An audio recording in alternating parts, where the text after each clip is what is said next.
cooperation. So together with me is our Irish and German team. So I welcome very much my colleague Yvonne Cleary from University of Limerick in Ireland.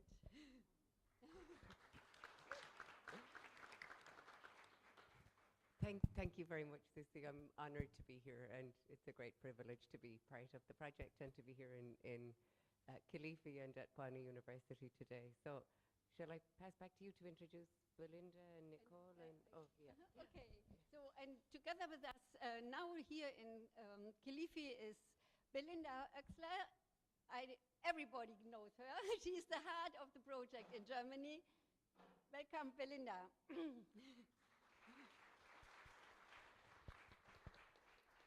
And I'm very glad that we also can welcome a new member in our team. This is Nicole. Nicole, where are you? Here she is. Nicole. So we have more members in the team in Germany. There's someone for IT, and there will be some other people for social media. But this is what is here at the moment, and you can contact us anytime as long as you are here, so that we can exchange as much as possible during our stay here at Pwani University.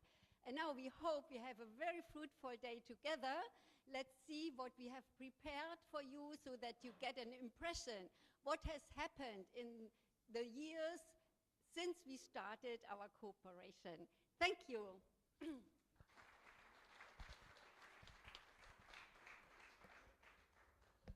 Thank you very much, Professor Sisiklos and Dr. Yvonne Cleary from Ireland.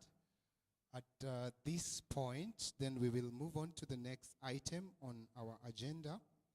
And we would like to welcome our distinguished administrators at various levels in our university. I'll start by inviting back Professor Yakobo Mutiti to make a few remarks on behalf of the Chair of the Department of Languages, Linguistics, and Literature. Karibu, Prof. Let's welcome him again warmly. Thank you. The Department of Languages, Linguistics, and Literature for a long time has been having 3 streams of courses. On the one hand, we've been teaching English and, of course, Kiswahili, and on the other side, we've been teaching literature for quite a long time. But in a few years back, we've actually been thinking along the lines of doing communication studies, and I would say that the Hochschule Karlsruhe, that is Karlsruhe University of Applied Sciences, came in handy as an elder sister who had actually started communication and media. And we were able actually to link up with them, first through the earlier projects, such as the VIL project, and we came to realize that they were having something that we really wanted to have, but we did not know how to go about it. So the good thing is that a few interactions with the school in Germany was actually able to enable us to produce a curriculum that we mooted, that we supported, that we organized, and in the end, actually it was actually accepted by our local authorities, and it has even been sanctioned by Q as we talk. So what we are saying here is that our department now is also housing communication and media. We know that it may be for quite a while, but we can see that there is a big thing out there. We are actually thinking in terms of like we are actually just incubating the communication and media, unit there. But sooner rather than later, it's actually going to become a very big thing. it is an interesting field, and it opens up academic space and also professional space for many people. And we actually think that it is actually going to be a leader in this part of the world. So we are praying that actually communication and media at PU will actually grow to maybe full status. I can actually foresee it's going to be probably a separate department, maybe even in future, even a separate center, because it is actually something that carries a lot of issues in the industrial corporate world. I don't want to say much because I have my bosses here. I just want to welcome you, welcome everybody, and also to begin by saying that I want to welcome my senior, the Dean, School of Humanities and Social Sciences, to say a word or two. Professor Halim Shauri, please.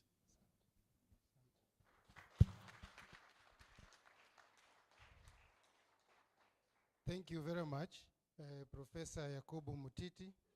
I really appreciate that. Good morning. Guten Morgen.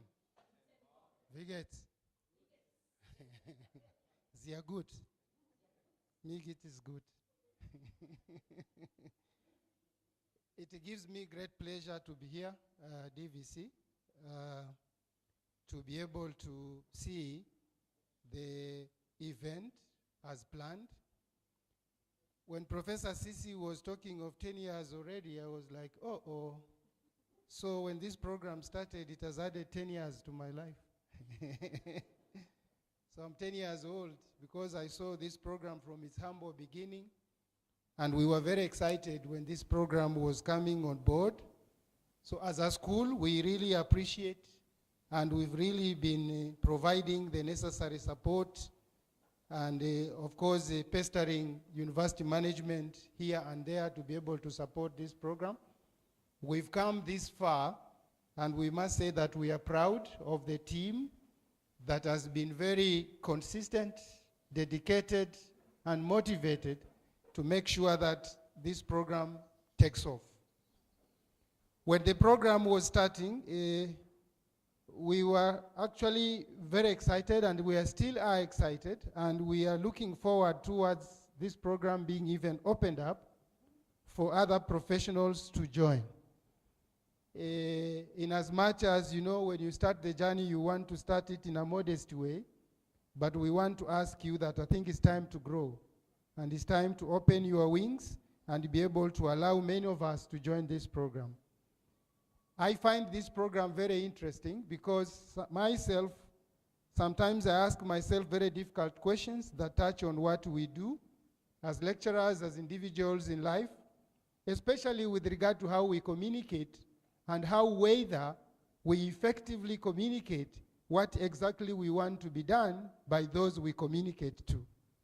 I've found in many instances, even in my own house, when my wife gives instructions to the house help to be able to clean a table, and then they go back and say, how did you clean the table? I told you to clean the table.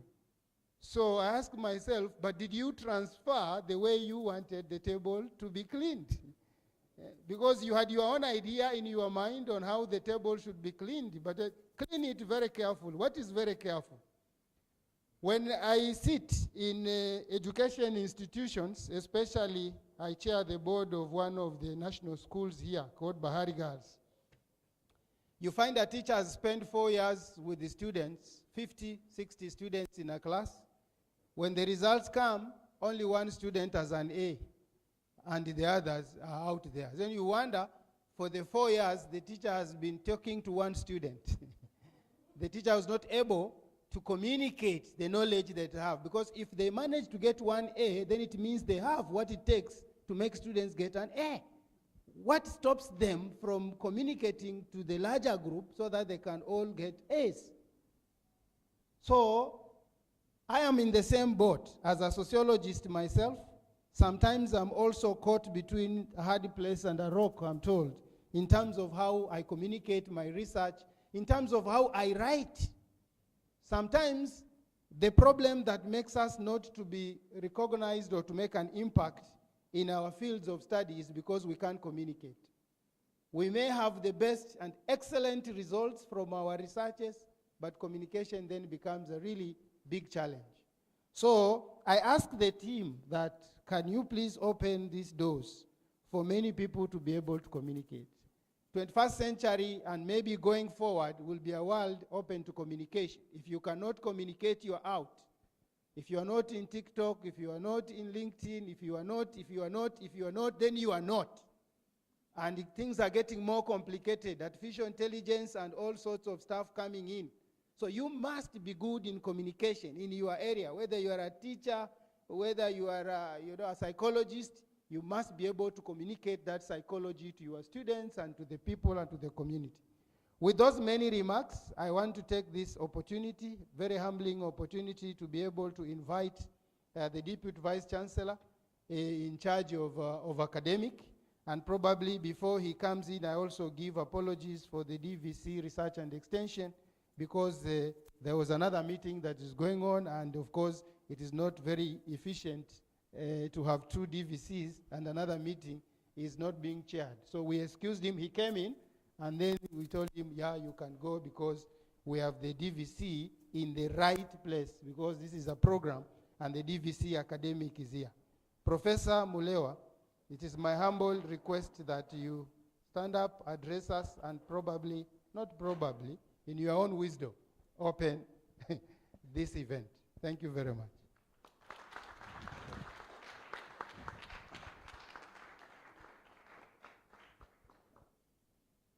Hamjambo. Wageni wetu hamjambo. Huko nyuma. Hamjambo. Karibuni sana.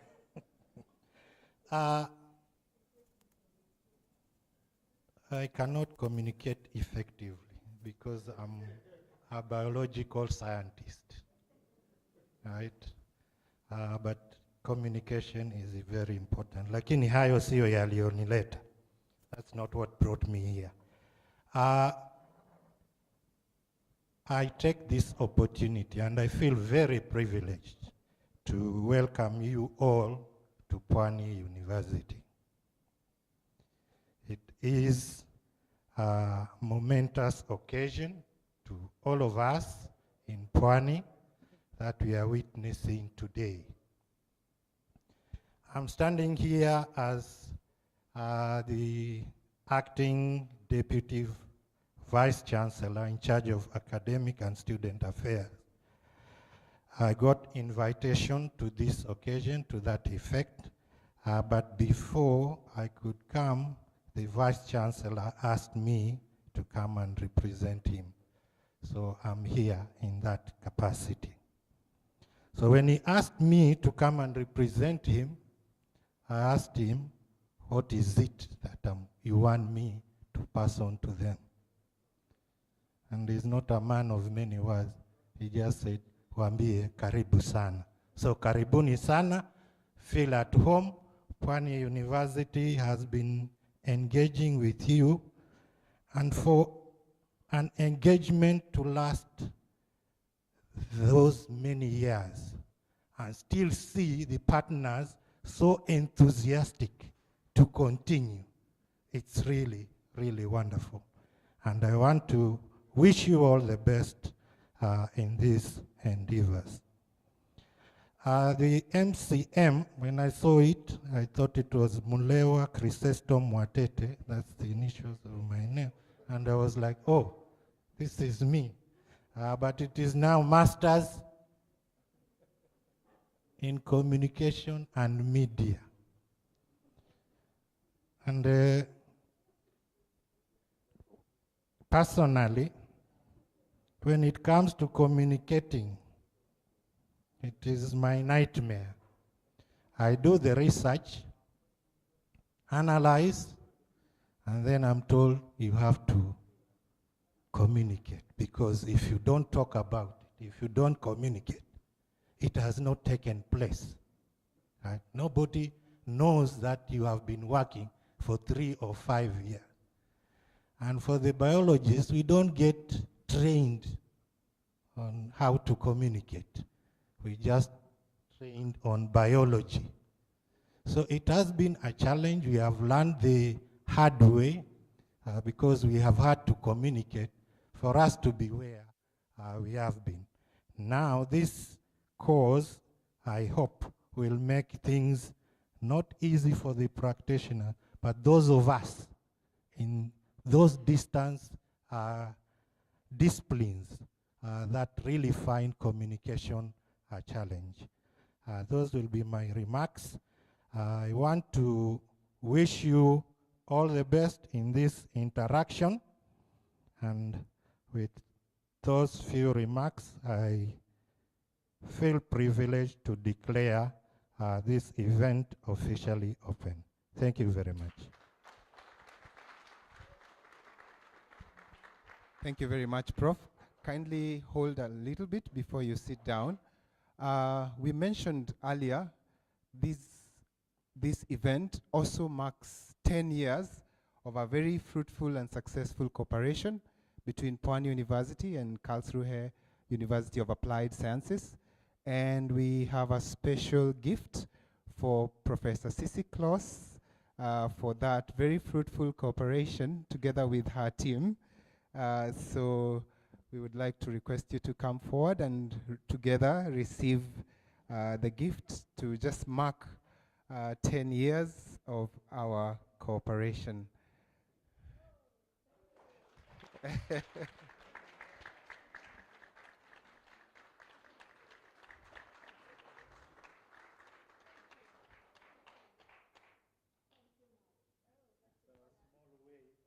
Of appreciate, yes. Thank you so much. I think that deserves a special clap. There's a special clap we usually do called 5 factorial. Do you know 5 factorial?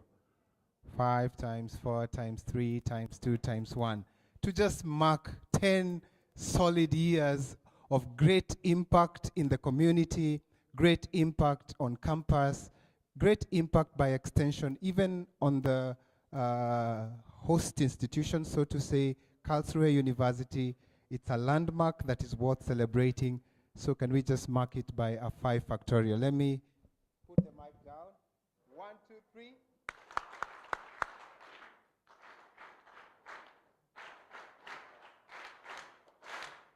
That was a good warm-up. Let's do the real deal now. All right. Warm, warm, warm. Pasha moto kidogo warm. 1, 2, 3.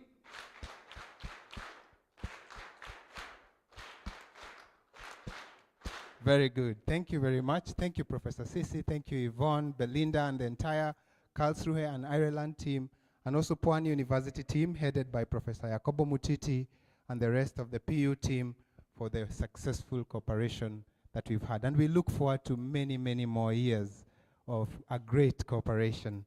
Thank you. So at this juncture, then, I will invite Professor Sisi, together with, I see Edith and Dr. Yvonne, to do some presentation on this cooperation that has been going on. Welcome.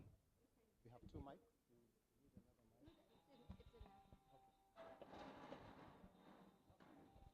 It's first.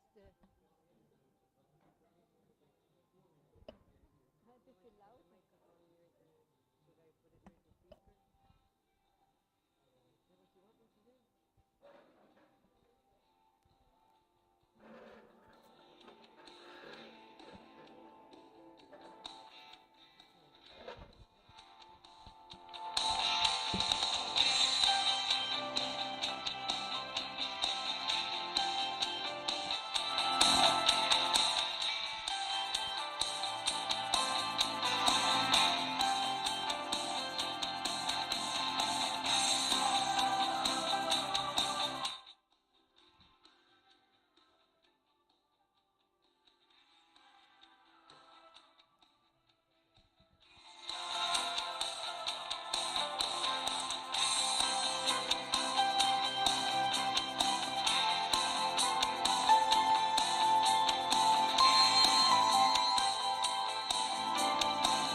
that is great. You want to say something? So you have seen there's a long history, and it started already earlier, even in 2008. It was my first visit here at Pwani, and the welcome was so overwhelming, warm and open, and just welcoming us from another country and saying, yes, we want to cooperate. And it took some years, as you see. Sometimes it takes some time. But then in 2014, we had been here only for 2 weeks, and in these 2 weeks, we managed to really get our first contract for cooperation with Pwani University and Karlsruhe University in Germany. This was exciting. Never before in Karlsruhe a contract could be set up so fast. That was amazing. Yeah. And then since then, we managed to set up a team on both sides where still the people involved are the same. This is another very amazing, never happened thing in our days. So a stable team is so necessary for success. So I thank all the members involved, and most of all, I thank Edith Miano. She is our heart at Pwani University. Thank you, Edith. Oh.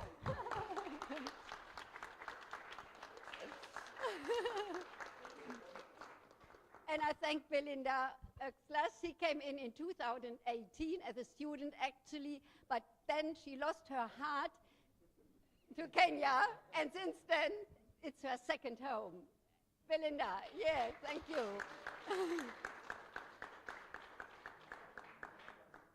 And of course, all the others involved, especially also the ones who teach. This is Alex, you know him already now from the moderation, but this is Dr. Elisabeth Munyaya, this is Dr. Rukia Swole, and of course, Professor Mutiti, you have seen him just some minutes ago. And this is a wonderful team. We have our regular team meetings nearly every week, and there we exchange fruitful our ideas, and it's only that way that we can move on actually so fast, because we managed in these 10 years not only to set up 2 very successful student exchange programs, but now we really managed to set up our very first master in communication and media here at Pwani University with a successful first master student round. So congratulations to Pwani University. Thank you.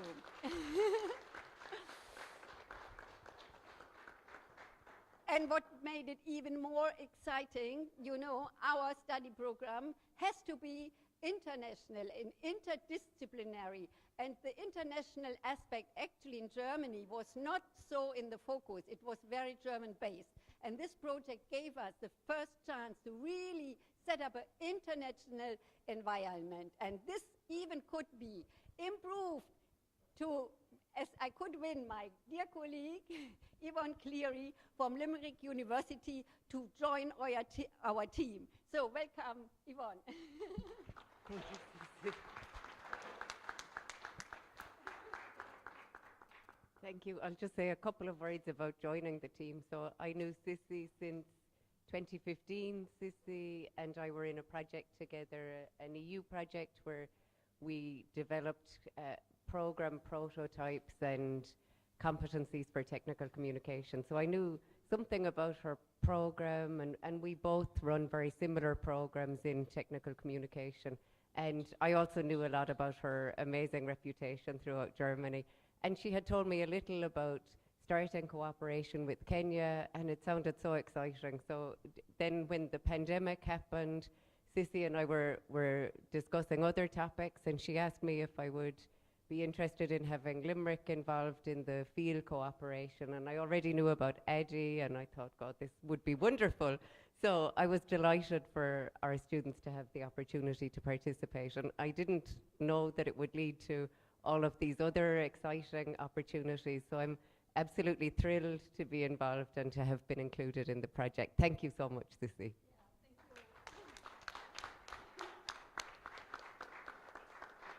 Hi, good morning all. Yes, my name is Edith Miano. Let me decline from saying that I am the heart. At Pwani University, Sisi has just been, I don't know, should I say the brain, the heart, the whole body of the entire project. So we are so grateful to be guided by her, to be mentored by her, to see what she has done at her home university. She started this project and she started this curriculum at her home university over 25 years ago. So we are really privileged, really grateful, and by collaborating together with the wonderful team at Pwani University, I must say it has been a very, very, very, very wonderful team, guided by Professor Mutiti, who is our project, our program leader for the MCM project. We are so, so grateful to have his mind as well. We are grateful to have Munyaya, we are grateful to have Rukia, Alex. It has been a really wonderful team. So all in all I can say is that we have been working hard. It has not been easy. It has not been without challenges, but we work together very well, also with the mentorship of Professor Shauri, who has been there since the beginning. As you said, as you heard him say, it has added 10 years to him, although we don't see it, but it has added.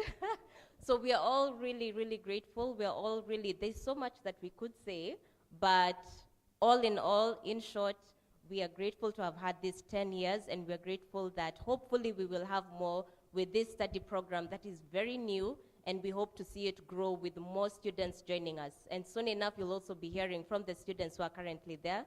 So yeah, karibuni nyote, asante sana.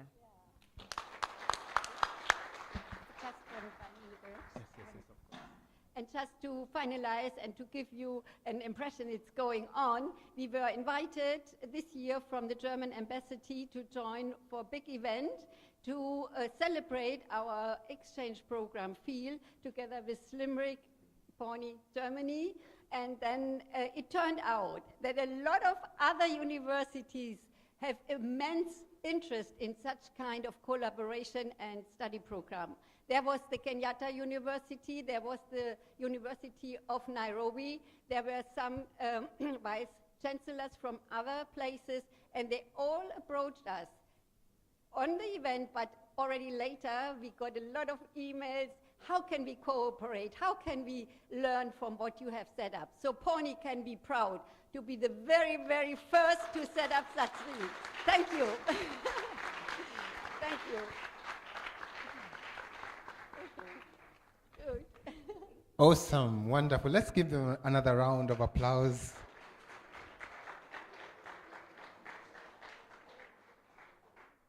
Yeah, we thank God also for making our plans a success, that He has helped us in our endeavors of cooperating in those 10 years. Relationships have been built, skills have been acquired, networks have been built, resources have been exchanged. A lot has happened that cannot be said in detail in the short presentation.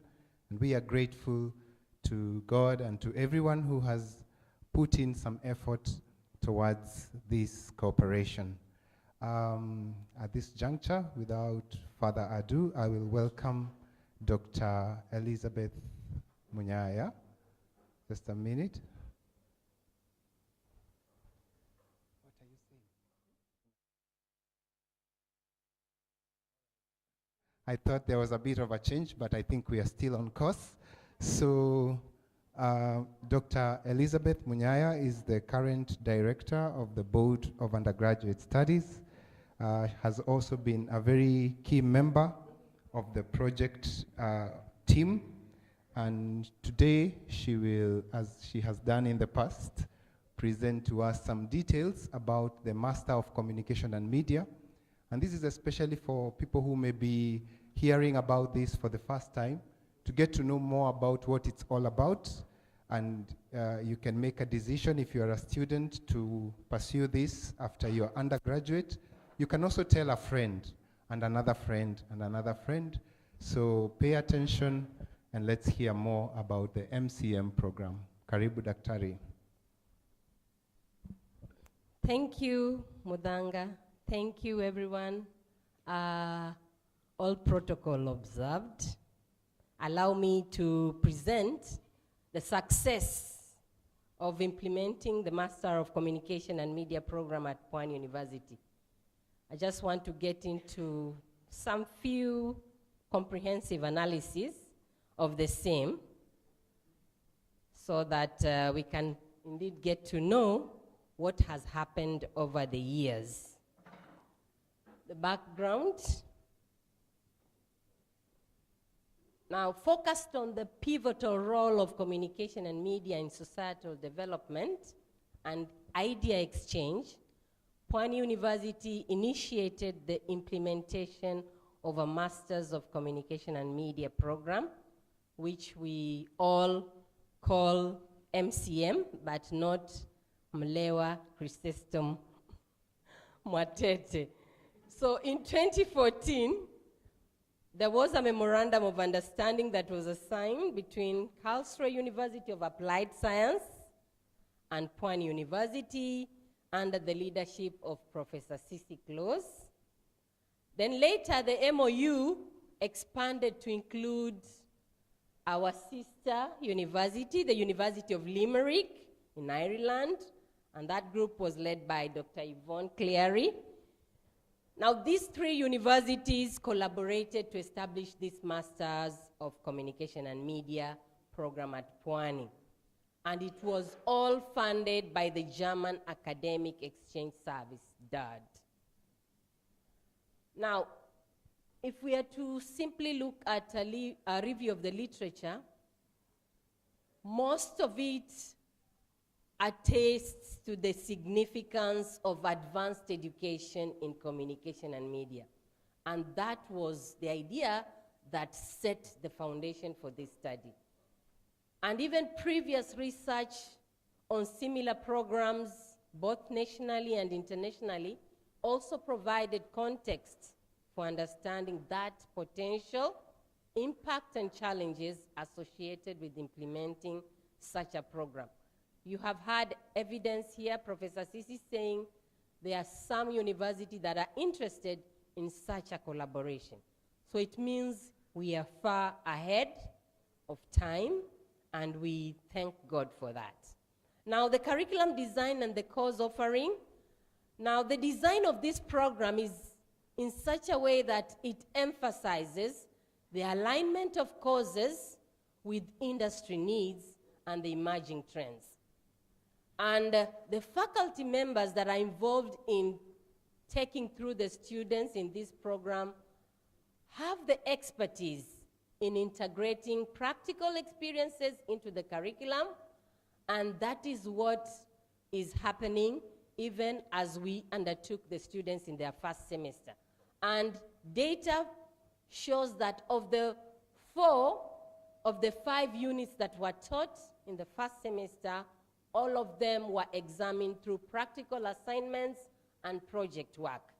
So that is the core of this curriculum. It emphasizes practical assignments, it emphasizes on project work, and the entire program simply emphasizes on skills development as well.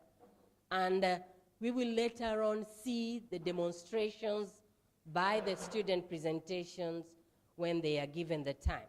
So again, the student feedback on the curriculum's efficacy in preparing for the real-world challenges was also taken into account, and we got feedback from the students saying that indeed this is a program that prepares them effectively for real-world challenges. And even when we talk to the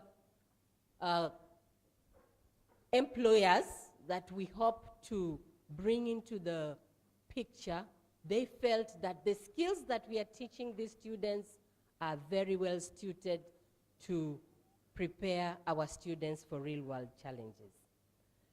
The faculty expertise. Now, the success of this program hinges significantly on expertise and the involvement of its faculty members. When I was evaluating the program on the qualification and industry experience of the faculty, I noted that the majority of the faculty members possess extensive qualification. In fact, they are overqualified, and they have the experience in the field of communication and media. If we look at Professor Sisi, she has over 20 years experience in teaching the technical communication. The same with Dr. Yvonne Cleary. These people have over 20 years experience in teaching this curriculum. And even our own Professor Yakobo Mutiti has over 20 years in that special area of communication and linguistics. So what we are saying is that when we started this program, we looked, or we identified the most qualified members of the group so that they could teach and ensure that our students get the best from the best. And then additionally, the project also investigated the faculty-student interactions, mentorship opportunities, and the integration of research initiatives within the program. Now, that mentorship aspect is still ongoing because the students are yet to get into their second year, to get into their research work. So that still, but we have started the preparations. We have even identified some of those students, some of those lecturers that will mentor these students come second year when they undertake their research activities. So all that is in line, all that is in place, all that is work in progress. And student outcomes and achievement, again, I analyzed the outcomes of the program just for the first semester that the students were going through the program. And here, I particularly assessed the academic performance during their first semester of study and any other notable achievements or contributions they have made in that field. And what I gathered here is that the students' feedback provided insights into how well this program prepared them for their professional journeys. A majority of them have a background in communication, have a background in media. Some of them work in media institutions.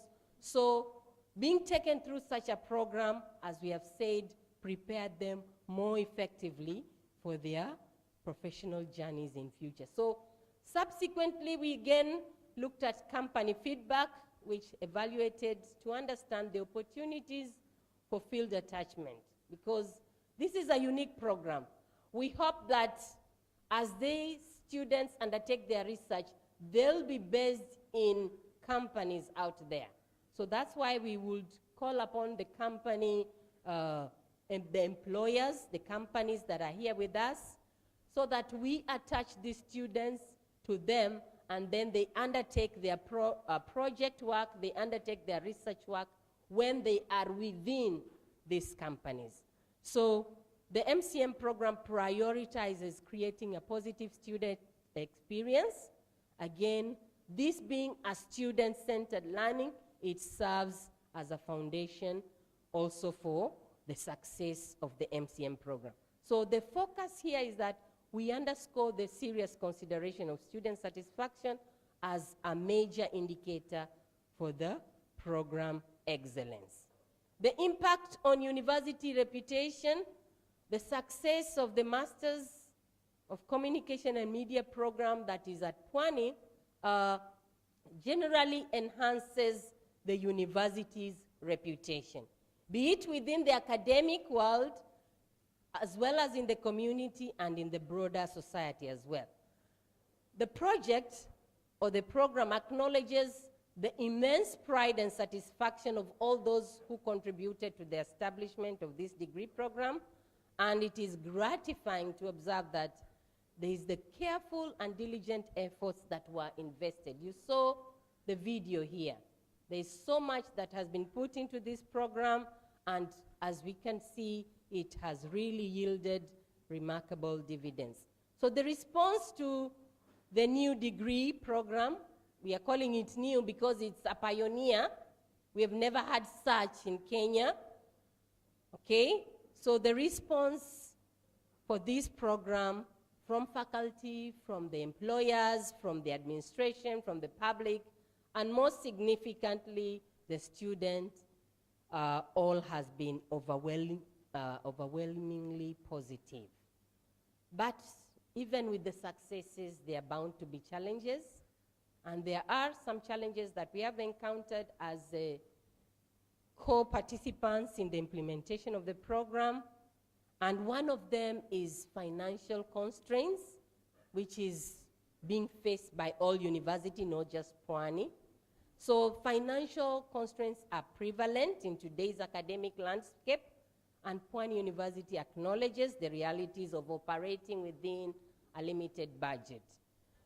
So the institution recognizes that, and especially the fact that the government has reduced funding, especially on academic programs, that can have an effect on any academic program and standards.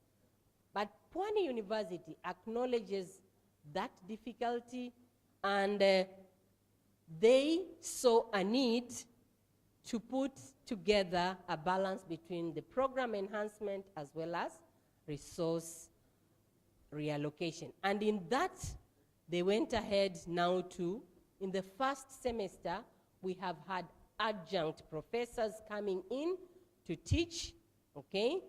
This is all in a process of addressing that issue of financial constraints. And then, again, the robust co-curriculum. Everything has been a balance of everything.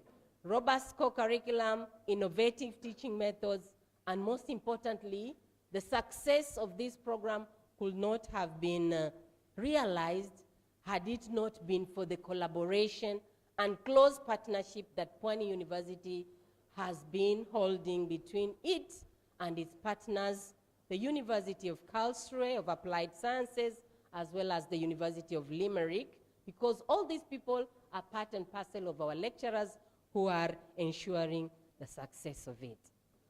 And the key findings and highlights, just to conclude, that the MCM program is meeting both professional as well as educational needs.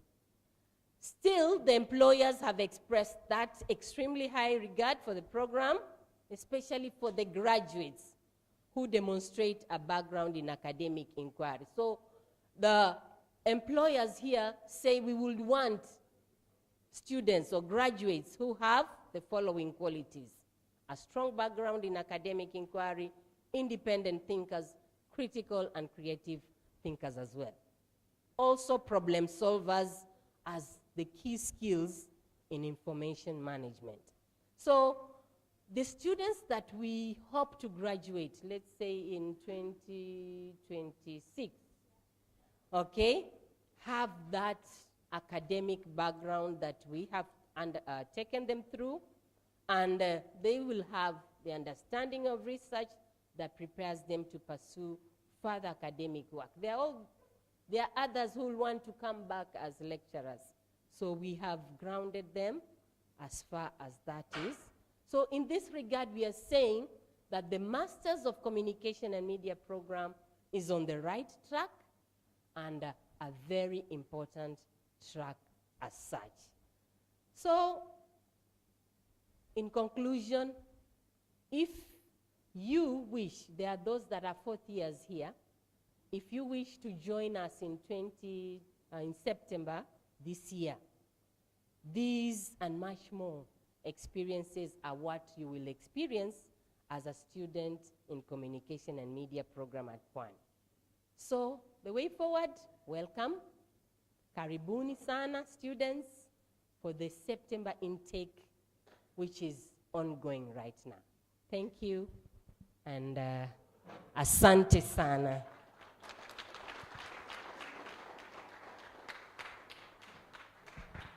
Thank you very much, Dr. Elizabeth Munyaya, for that elaborate presentation on the progress of our MCM program. We can give about 5, at most 10 minutes for any reactions, question or comments to her presentation before I invite the next person to tell us something about MCM at Pwani University. Anyone who would want to comment or question at this juncture before we bombard you with too much that you lose track of anything that may have come up along the way. If there is none, it's okay, but if you have a question, then you can just show by raising your hand, and I'll request someone to bring the microphone to you. Okay, I do not see any hand. Do I? Ah, yes. All right, let me come myself.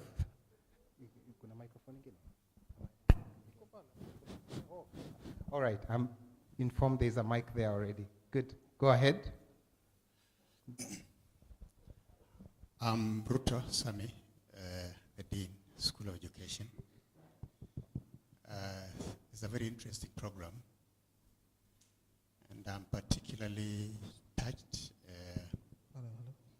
Do we have possibility of having a postgraduate diploma program? Postgraduate diploma. Okay. I think we need to go there. Yes. I have behind me a lot of educationists, and if this education is all about media, you know, communication and that kind of stuff, are we likely to offer a PGDE in communication? That's a very good observation. Thank you, Dr. Ruto, for that. So I don't know if there's anyone who may want to respond to that. I would say Yes, it's Prof. actually very interesting. It's a good idea, Daktari. It's something that we can think over. And I should say at this instant that it is possible. It is something that we need to think about. Thank you. Thank you very much, Professor Mutiti. Any other comment, question, observation? In case I don't see, just any other? Okay, so far I see none. I hope I'm not having my specs today, so I may not see a hand if it's very far behind, but I hope I've not left anyone behind. So thank you, Daktari and Prof, for those observations. We will look into that. The Dean was also challenging me as we were seated here that this discipline is on very high demand because communication cuts across all areas of study, of research, of learning, and therefore is required pretty much everywhere. And we can even have short-term, 2-week intensive programs to train companies, train institutions, train students on effective communication, even using modern technologies. So those are good observations. Those are good notes that we are taking, and we will see what we can do about it. Thank you very much. So at this juncture, I will welcome Ms. Edith Miano to tell us something about communication and media at Pwani University. Karibu. Let's welcome her.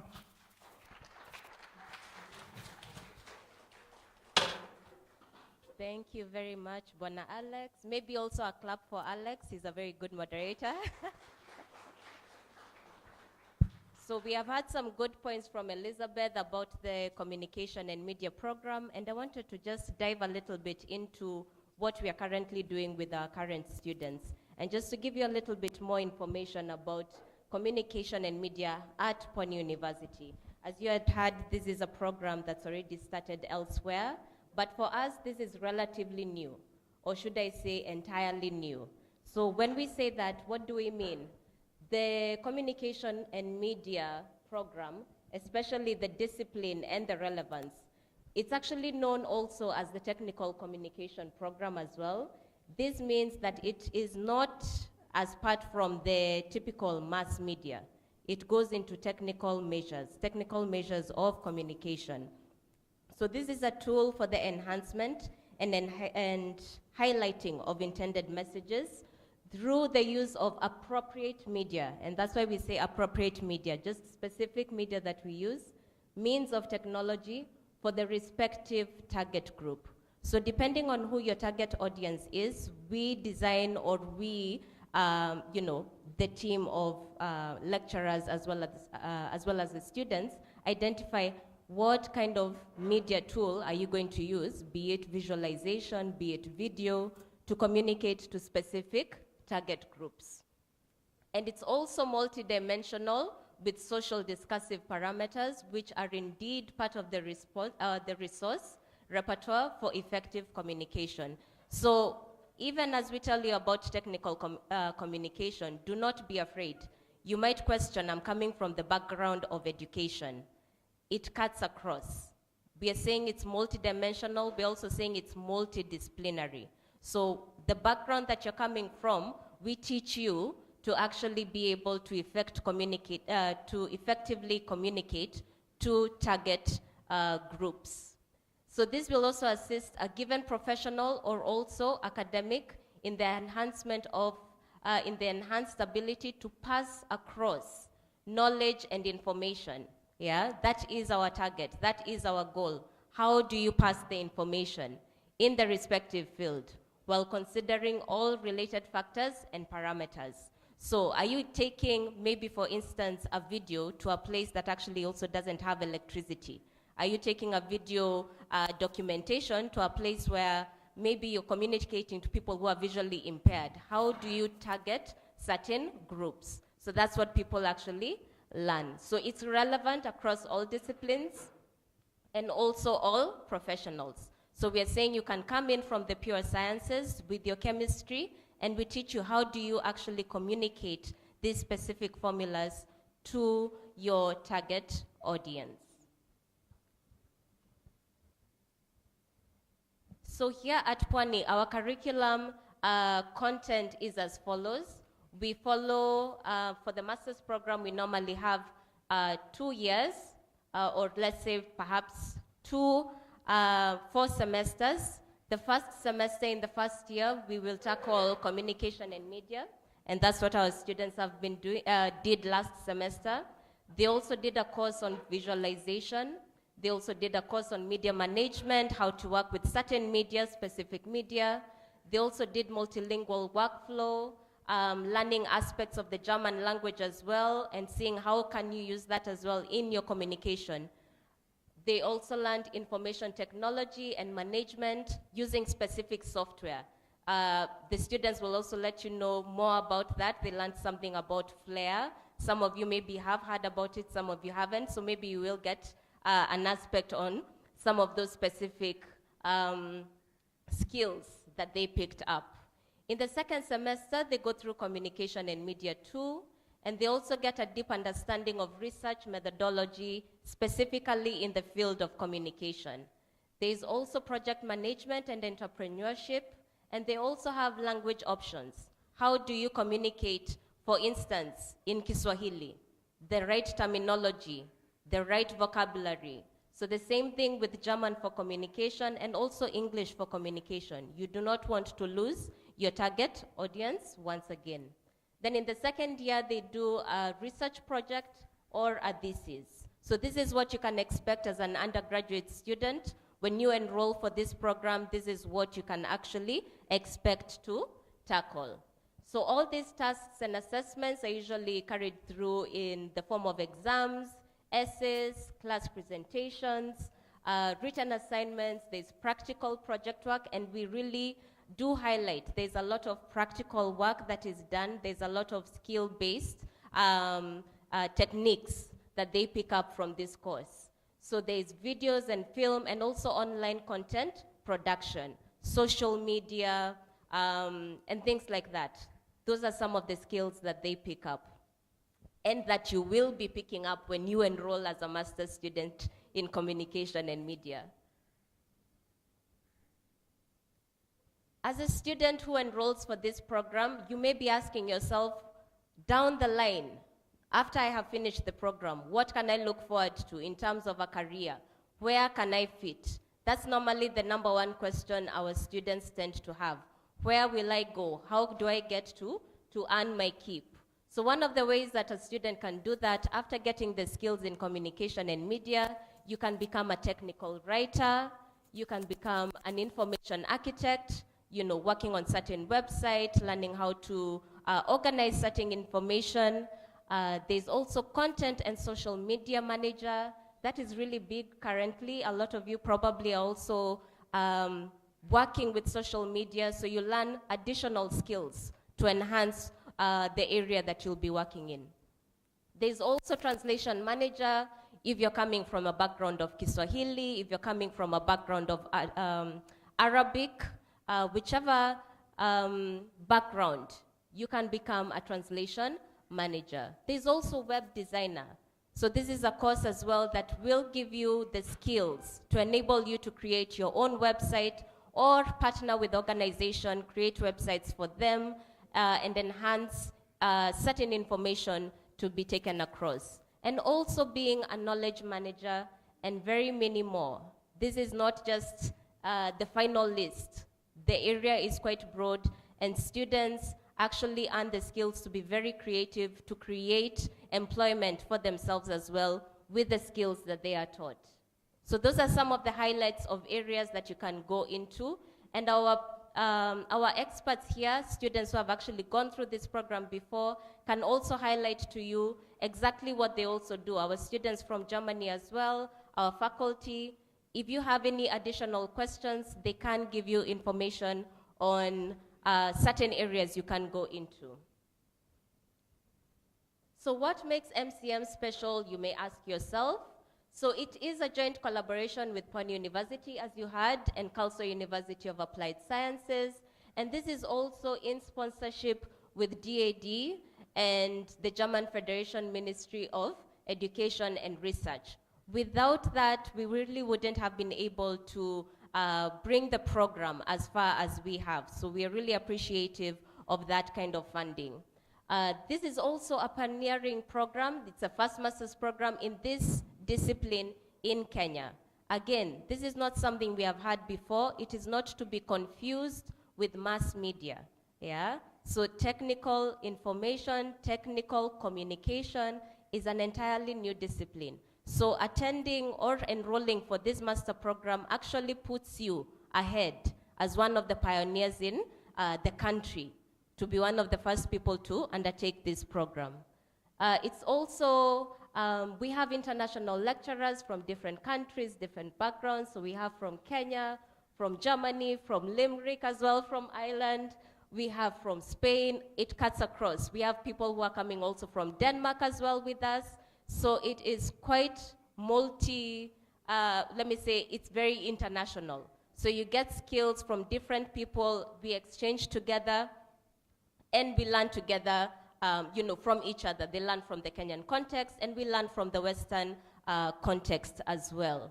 And it's also, again, heavily practice-oriented. It's not the typical theory, listen in class.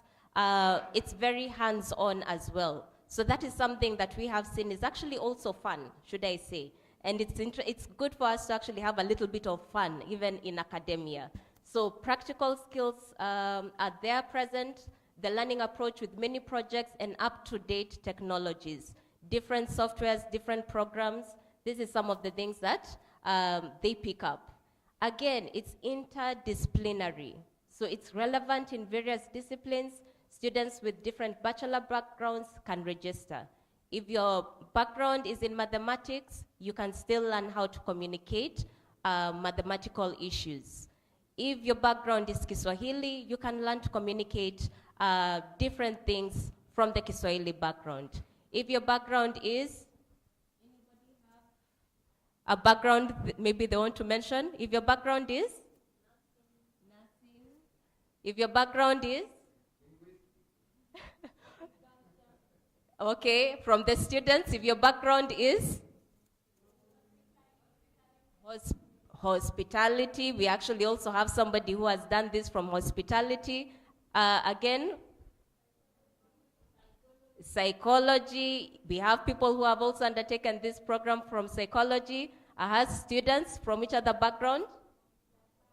Computer science, very relevant to you. So all are welcome from different backgrounds, and we really encourage you to apply and extend yourself and extend the skills that you can get.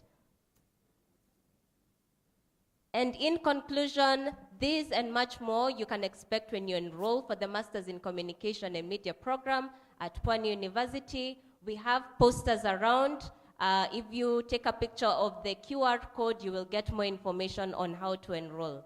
Again, karibuni sana and have a good rest of the day. Asante.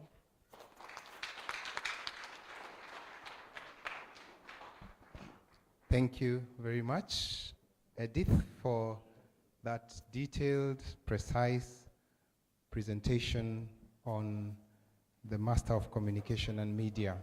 So I hope as we move along, you're getting to know more and more, not only about the overall cooperation, but even more specifically about this discipline of communication and media that we want to make more and more awareness about, since like we had, in the way it is structured, in the way the content is planned, is a pioneer program in Kenya. We may have programs called communication and media, but are very inclined towards journalistic approach, the journalistic approach of communication and media, but this one leans more on technical communication, being able to get information that is relevant, that is accurate, package it in the best way for the audience that you want to reach, and at the time you can reach them the best. I also got to learn while I was taking the pilot phase of the project, the timing of your posting matters. There is a post you can post in the morning and it will not get as a good, hit in terms of views as when you post it maybe at lunchtime when people are taking their lunch break and they are on either transit or taking lunch. So all those elements are captured in this course. Very skill-oriented, very practical. Thank you very much again, Edith, and Dr. Munyaya once again for the presentation on the discipline. At this juncture, to just do a small demonstration on what the students are learning, because they are still in their process of learning. They have concluded the first semester in December and now are in their second semester of their first year. We will have a few presentations from them, starting with Jackson, if he's ready. So I've been told the order is a bit different. So Mercy will start for us. She'll tell us more about what she wants to show us, and so on and so forth. It's okay, no problem.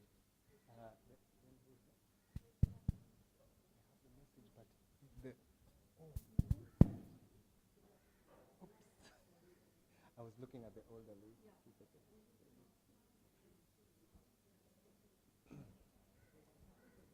So let's appreciate Mercy. Let her feel welcome. Karibu.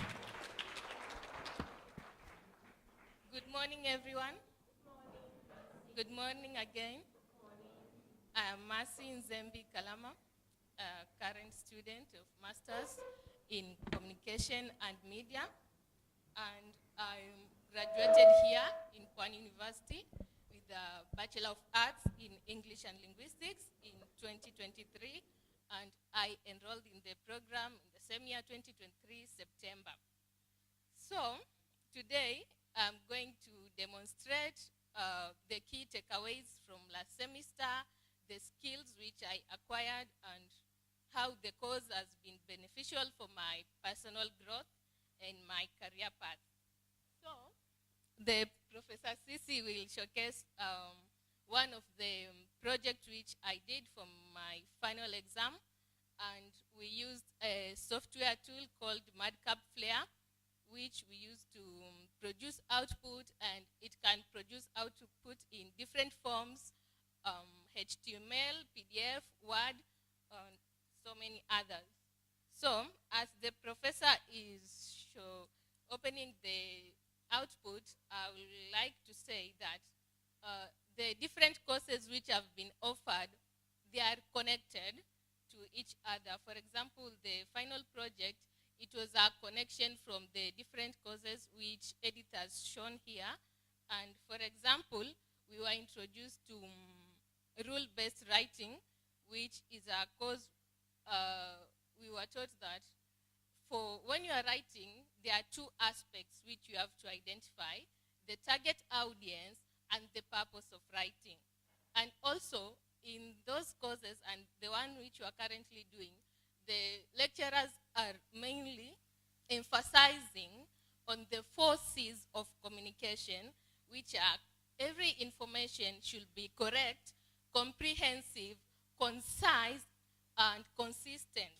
So I will also use the 4 C's to showcase my final project, which I did last semester. Okay, so this is the information which we did last semester. The project is my project for the final exam. And as Edith has mentioned, no, Dr. Munyaya, that the examination were both practical and physical. So this was the practical exam which we did last semester. So there was a raw file, actually a 3-page document, which I used to produce this output. Okay, so the image is in thumbnail form. And for example, as a user, a user might want information about coffee making, coffee cultivation, or the requirements to make a coffee. So you see, the information has been divided in 3 different forms. For example, a user wants to know, I want to make coffee. How do I go about it? I'm not interested in knowing where the coffee is cultivated. So there's that first aspect, and it showcases how you go about in making coffee and the ingredients and the process. And another user might want to know, okay, I know how to make coffee, but where is this coffee coming from? Maybe the coffee is produced in Mexico. I want to know more about the coffee from Mexico. So, Mexico. Yeah. So that is the information about coffee from Mexico. As you can see, it's just 4 sentences, and the 4 sentences have given you an overview of what coffee in Mexico is all about. As in, the course is about practical and technical writing, how you communicate to the user. Also, we were introduced to information development process. So when you're giving this task in a Word form, how do you go about it? So the first thing is you plan your research. After you plan your research, you select the media. As you can see, the media which I've selected, that is the map. When you just see the map, you understand, okay, it's a map for Mexico. After selecting media, you develop content. From our case, we had already content which you are given, and then you apply the standards. What are the standards? The standards about the rules of language. How do you go about the rules of language? And also, you evaluate content and publish it. Evaluating, it means that you make sure your content is correct. As in, do not give misinformation or biased data. And actually, for my personal growth, I can say that the course has helped me because we are introduced to conflict management, politeness of language. Even from the technical aspect, we are being taught how to use language in a polite way, how to manage conflict. Some of you are doing maybe sociology, you have been introduced to conflict, and now we are being told how to manage the conflict in an effective way from our families and organization and area of work. From my background, I did linguistics, and I can say that linguistics and this program, they are connected. Because from the linguistic program, it was more of a theoretical approach. And the master's program, it's a practical approach and the technical aspect of language. So, from my view, I think the course, it was the missing piece in my profession and career. Also, we were introduced to Germany basics, and I can communicate in Germany, introduce myself. Let me give you an example. For example, you can go about and say, Ich heiße Masi Kalama, ich komme aus Voi, ich wohne in Kilifi. You'll know about the translation later. So thank you and have a good time.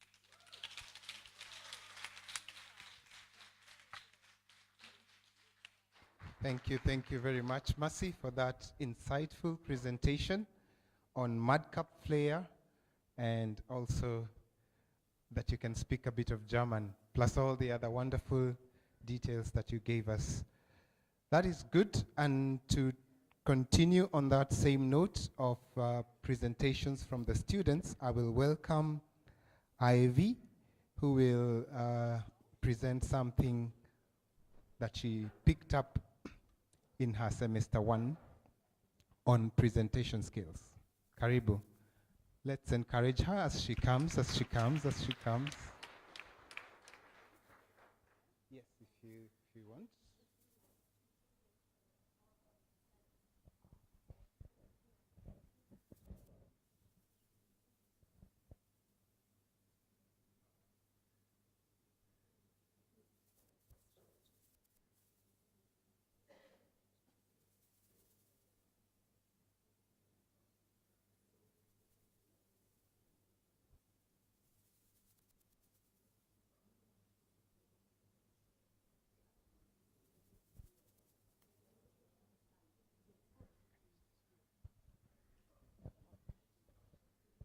Hello, everyone. Standing here, I know some of you are just here for a normal event, but when you look around, I think from where I'm standing, you'll realize there are a lot of aspects of technical communication going on, some of which we have learned. And while I was sitting there, I can realize that we have aspects of visualization.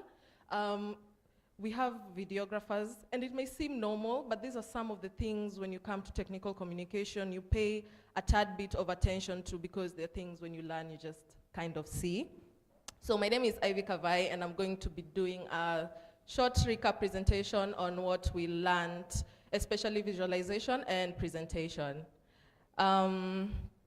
So this, okay, now I'm calm. So now, everyone who has spoken here has had a PowerPoint presentation, as you have seen. Everyone who has been referring to some of the major points they wanted to make using a PowerPoint presentation.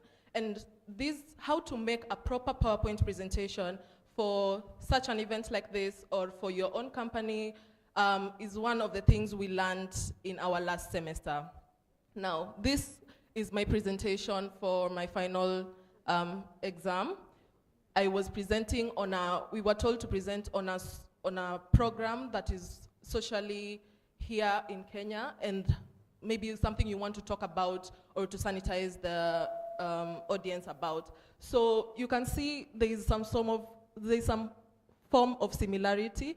I was speaking about Gala Pomoja in the second slide. In the second slide, you can see this is the branding of the company. But when you take a look at all my slides, you can see they have the similarity in form of colors. Even my diagrams have adapted that form of color, and that's one of the things we learn. Mercy, my colleague Mercy has spoken about consistency, so that's one place where consistencies apply. So with PowerPoint, we got a bit into how to arrange your work, how to plan.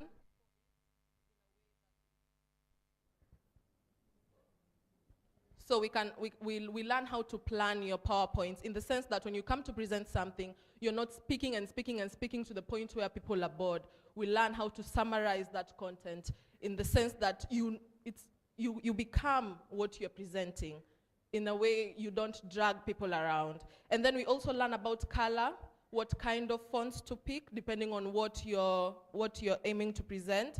We also learn the use of media, how to add diagrams and images within our project. Then maybe we can go to the social media one. Social media one.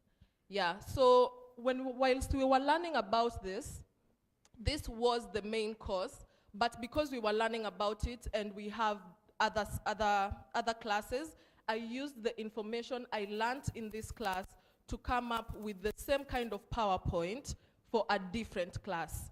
In PowerPoint, we learn about the use of master slides, and master slides is efficient in making your work be consistent, to not be too dramatic, if I may say. It makes your work present itself in a very professional way. And as all the speakers who have come before me, you've had a bit of professionalism, and that's one of the key things we carry along with our communication. Yeah, so for how can you use PowerPoint? How can you adapt PowerPoint? It doesn't necessarily mean that you only have to do this when you're doing something formal. Technical communication has come to show us that this can be just you in your own organization. Say maybe you're a social media marketer. How do you plan your work? How do you organize your work? And this comes in part of that organization because, say for example, you are speaking and you want to advertise what you do to people. How can you present that kind of information in a simple way, but without losing the main content you want to put out?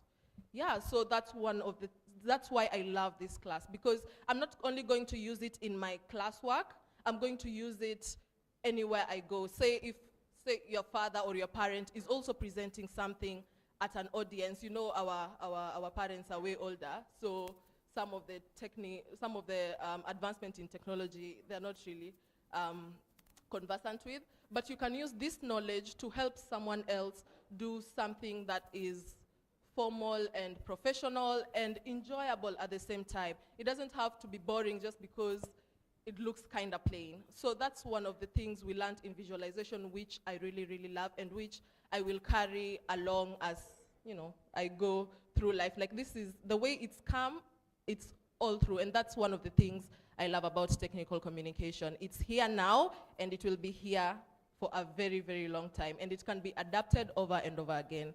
So thank you very much.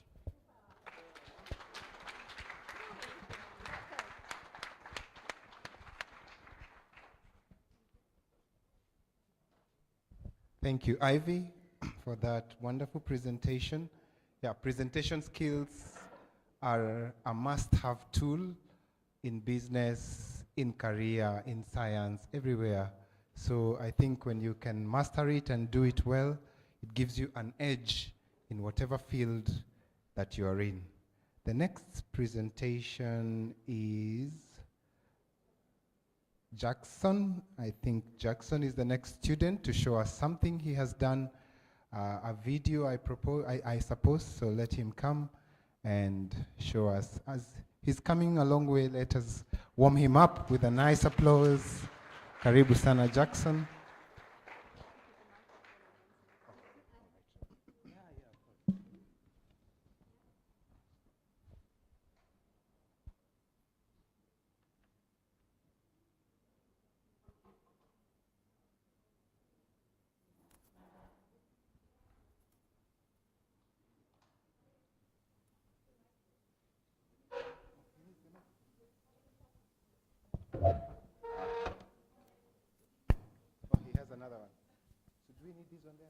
Thank you very much.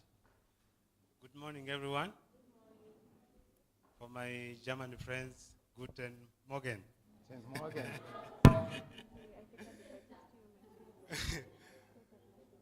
Thank you very much for this opportunity.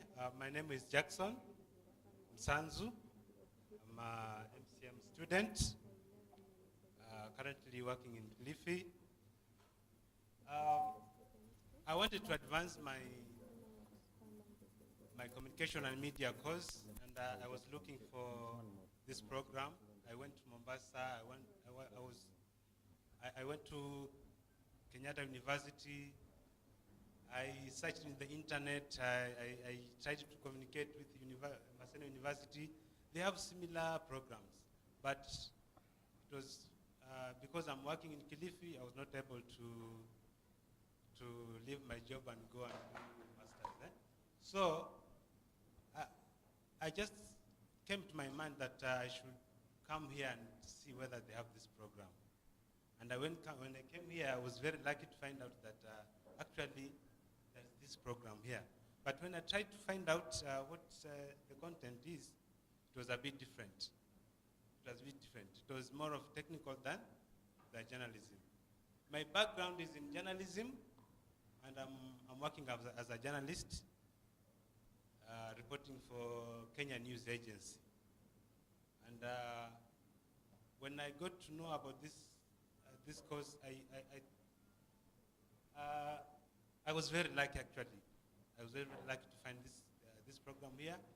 I'm now able to come to school and also work at the same time. So one of the causes which are very relevant to my work now is the video production. Video production is one of the media management courses which we learn museum program. And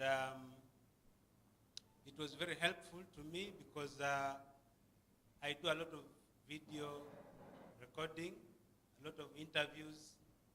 I also get consulted by organizations to document for them videos and documentaries.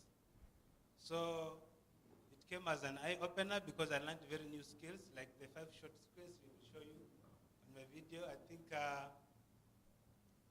will not speak much, let the video speak for itself. I want you to play the video so that you can watch.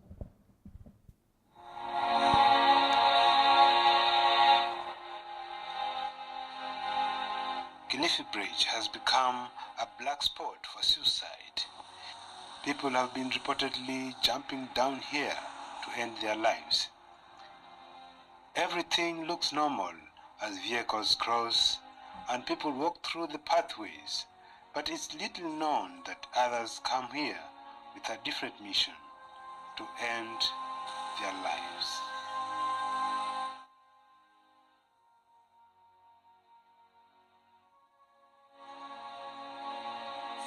Kilifi Bridge has been a death trap, especially to the young generations. In recent times, we've seen so many youth committing suicide by jumping from atop the bridge.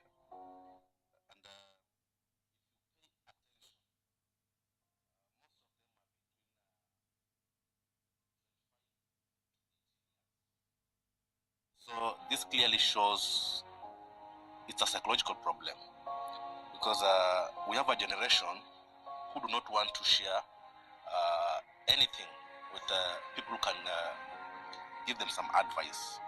Some of them do not have trust with their own parents. So once they get mental torture, the only thing they think of is taking their own life. And the easiest way is choose the bridge, because no one mans the bridge. So anyone who passes there, whether you have a mental problem or not, you do what you want.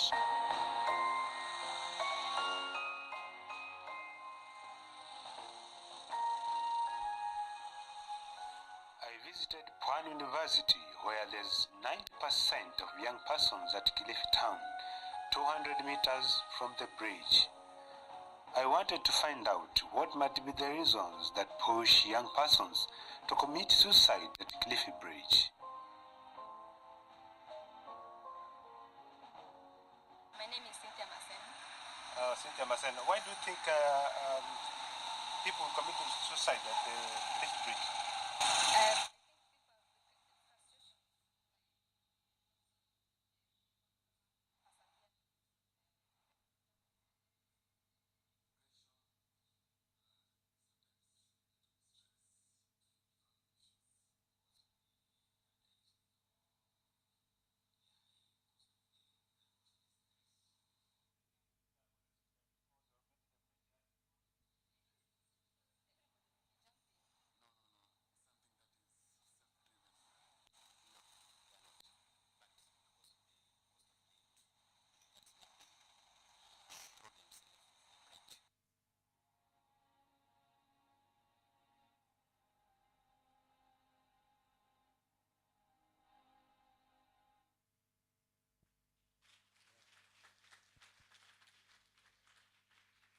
So, as part of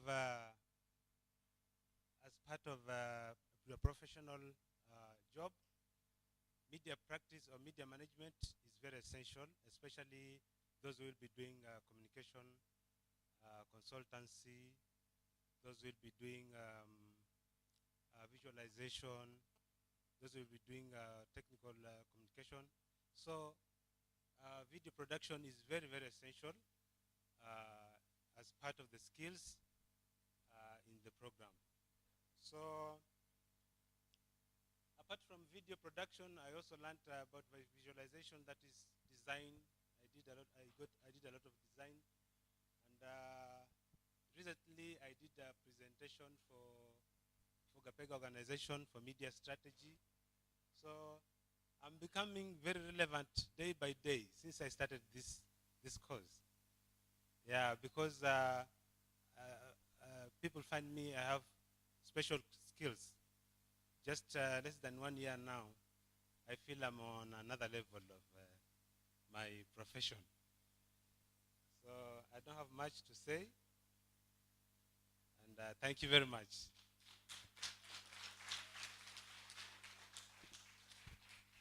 Thank you very much, Jackson. Who wants to see the continuation like me? I think I want part. Is it the continuation of the same or part 2? Whatever it is, yeah? I think he did it very nice. It's a sad topic, but he has presented it in a very capturing way, and it's really a very relevant topic for discussion and for dialogue today. Thank you, Jackson. Finally, to wind up the session of the student presentations, I'll invite Roslyn Namai, one of the students, to also come and show us something that she has been able to put up from her experience so far. Karibu, let's encourage her also.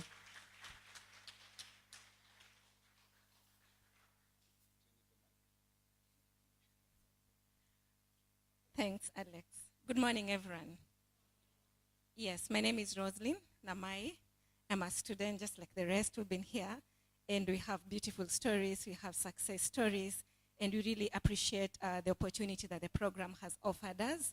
I did my undergrad in communication, and I must say that I have always believed I have some very rich experience in the industry, having been there for something to do with 10 years.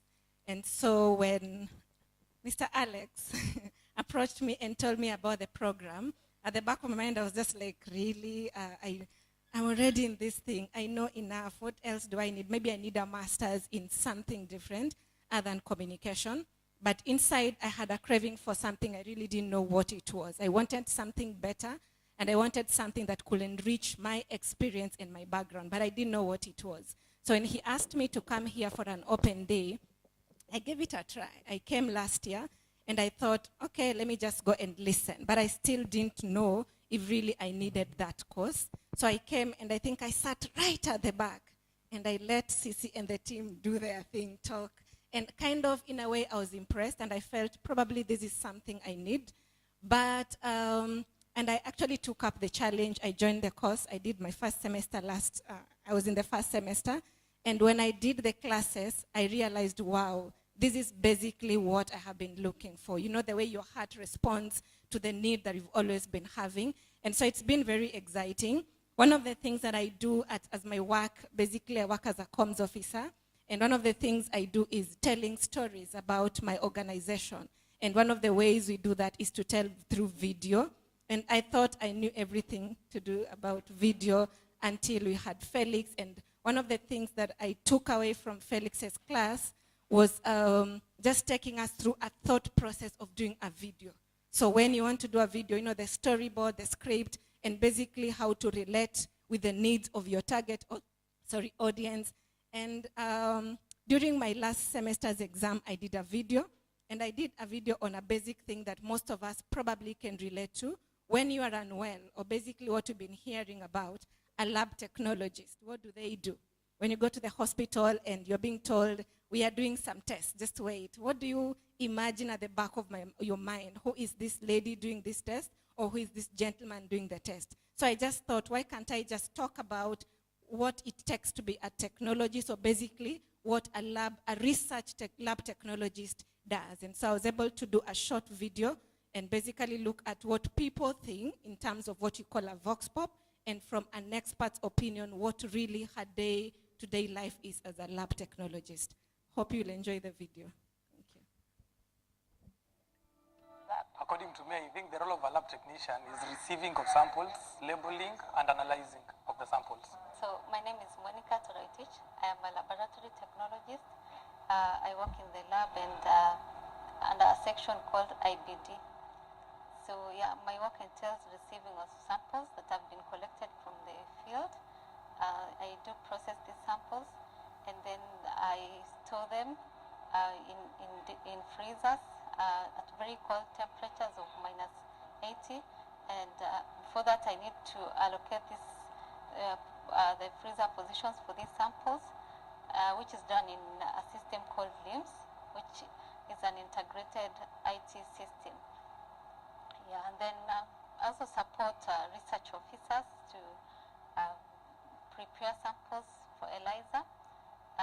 Also support by doing a new technology assay that involves, it's called Luminex multiplex assay, that involves running of multiple analytes under one assay. So it's a very new technology which is very efficient and it's cost effective. So the overall implication of this work is that we are able to assess the seroprevalence of the population, different antigens or disease-causing organisms in the population, and this would guide the public health department in making out interventions that are helpful to the health of the population. Thank you.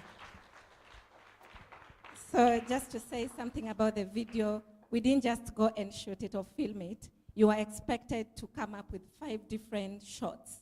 And so the shots were supposed to be marked, and of course, they were supposed to be seen in that particular video, and those shots are supposed to tell you something. It's just not a shot. When you do a long shot, when you do an extreme close-up, what does that mean? Does it relate to what information you're giving? So we really appreciate the class, and basically for me, I appreciate the fact that I made this decision to join the class, and I am already a better communication expert, and I'm sure in the next 1 year, I'll not be the same again. Thank you so much.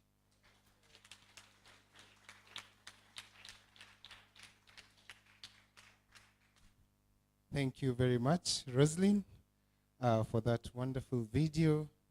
Wow. Can we give the students, their lecturers, many of them are here. The Felix that was mentioned is taking photos here, and they are all over here. I will not mention them by name because of the interest of time, all of them. But let's give them a nice 5 factorial. Wait. A nice 5 factorial to just appreciate their hard work.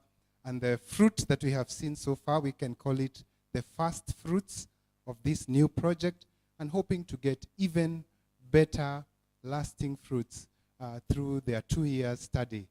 Are you ready? 1, 2, 3.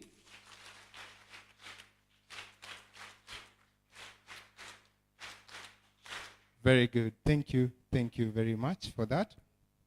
I can see our time is quite gone, and at this juncture, I will welcome Victoria Mutune, who will lead the next session, a panel discussion involving various stakeholders. She'll tell us more about it. Let's welcome her with a warm clap. Karibu, Victoria. Good morning. Good morning, everyone.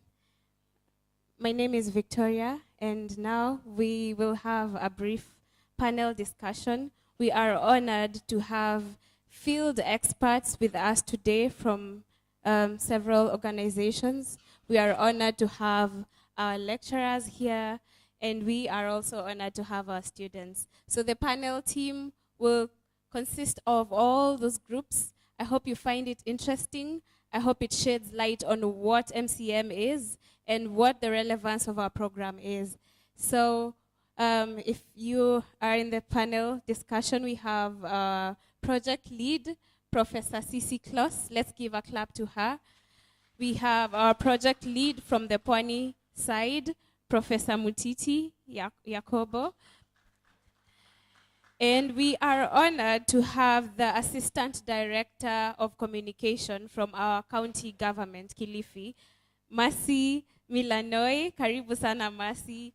We also are honored to have the Director for Communication at Green Heart of Kenya, Douglas Logedi. Let's give a clap to him. We are also honored to have Dr. Yvonne Clary from the University of Limerick, Ireland with us. Let's give a clap to her.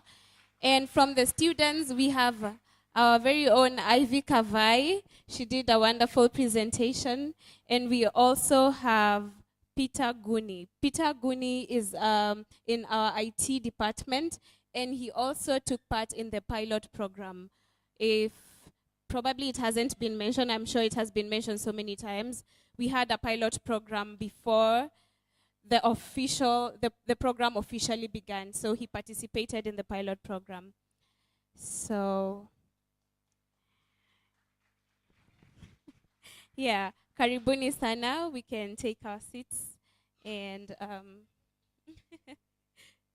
yeah, we have Peter Guni, Ivy Kavai, Dr. Yvonne, Sisi Kloss, Professor Mutiti, Mercy, and Douglas. So in that order.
Okay, logistics.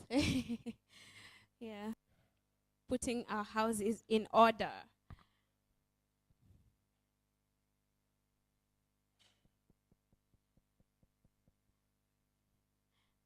I wish I had a song that I could sing for you before as we wait. But sadly I don't. Maybe we need a theme song for MCM to be singing when we have breaks. 1, 2. 1, 2. Check 1, 2.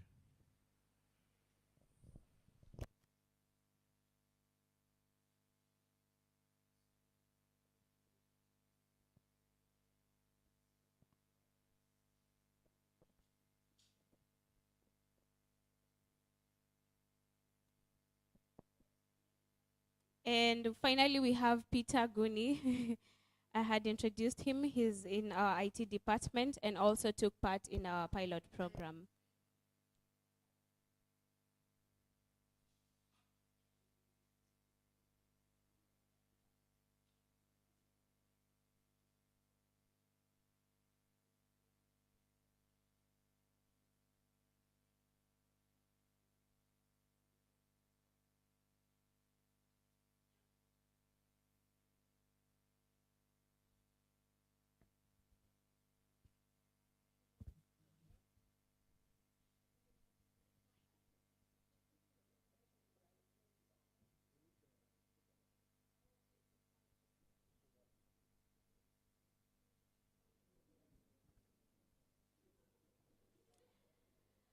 Okay, I think we are good to go.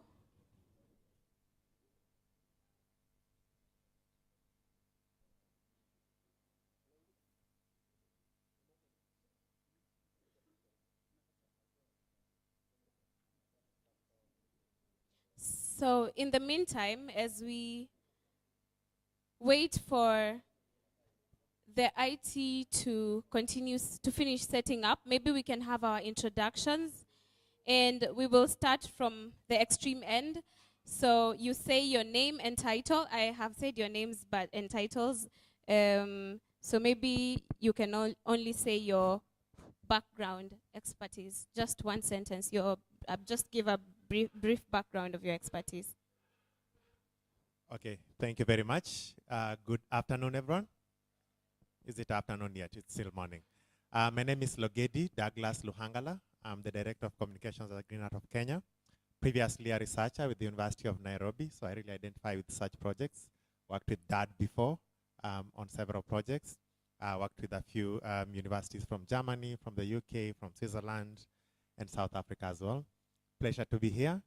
I do work a lot with the Pwani University as well on different research projects, supporting students, and I'm happy to support this course as well so that you can see how we can make a better labor force for the future. Thank you. Hello, everyone. My name is Mercy Melanoe. I am the Assistant Director of Public Communication in Kilifi County. Prior to that, I have a collective experience of over 8 years in journalism and media. I was at K24 for about 6 years as a business journalist, and then 2 years ago, I went to PR agency, and now I'm now venturing into government, so I'm still going through the full communication cycle.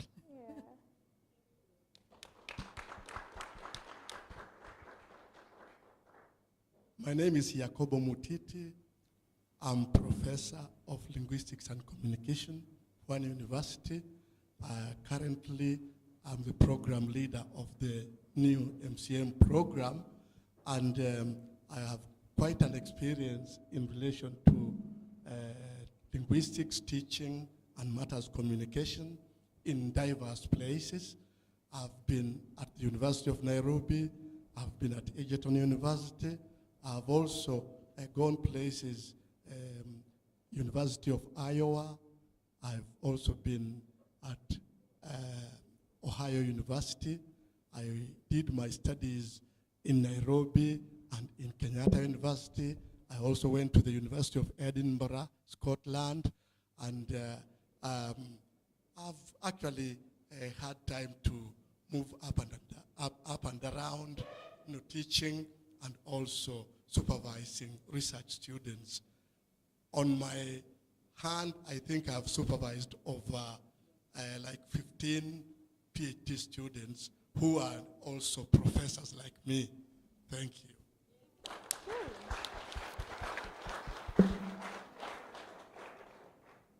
My name is Sissi Kloss. I'm a professor for information and media technology, coming from computer science originally.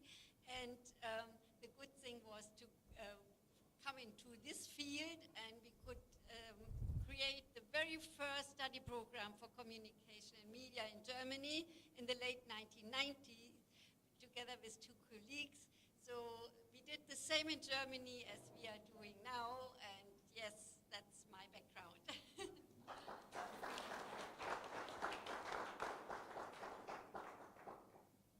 My name is Yvonne Cleary, and I'm an associate professor in technical communication and instructional design at the University of Limerick in Ireland. And my background is that I've been teaching technical communication and e-learning and related subjects in Limerick for more than 20 years. And we have a very similar program to the one that's just started here. It's called Technical Communication and E-Learning, but we have a lot of the same kinds of subjects, and so I've been involved in this program, helping to develop this program too. That's my background.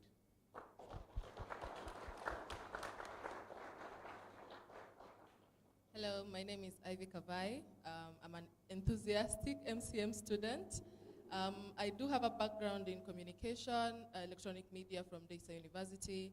I have a bit of experience in print and electronic media, the Star newspaper and Switch TV. And yeah, I'm so excited to be in this program and see how further it can take me. Just like Professor Yakobo, I hope to be up and around. Yeah.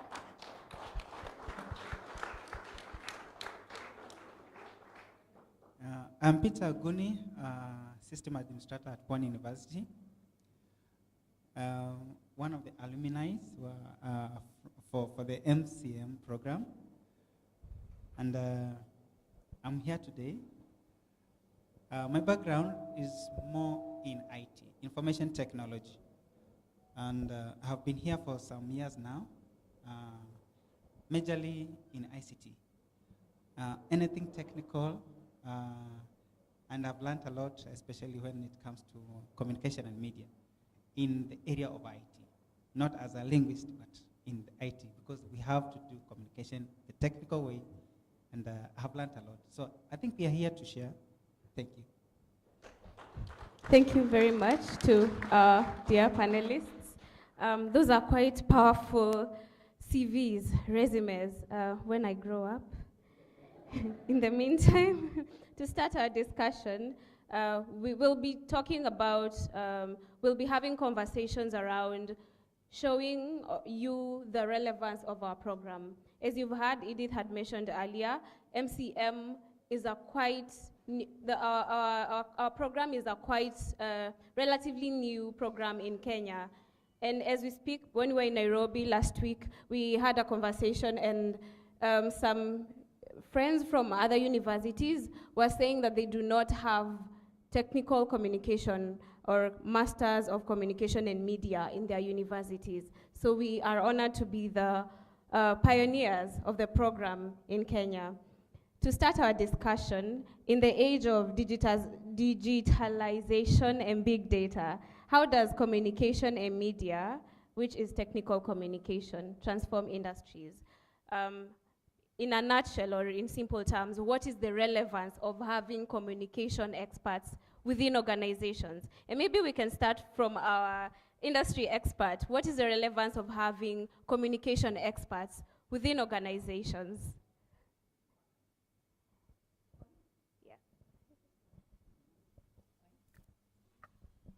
Great. Thank you very much. In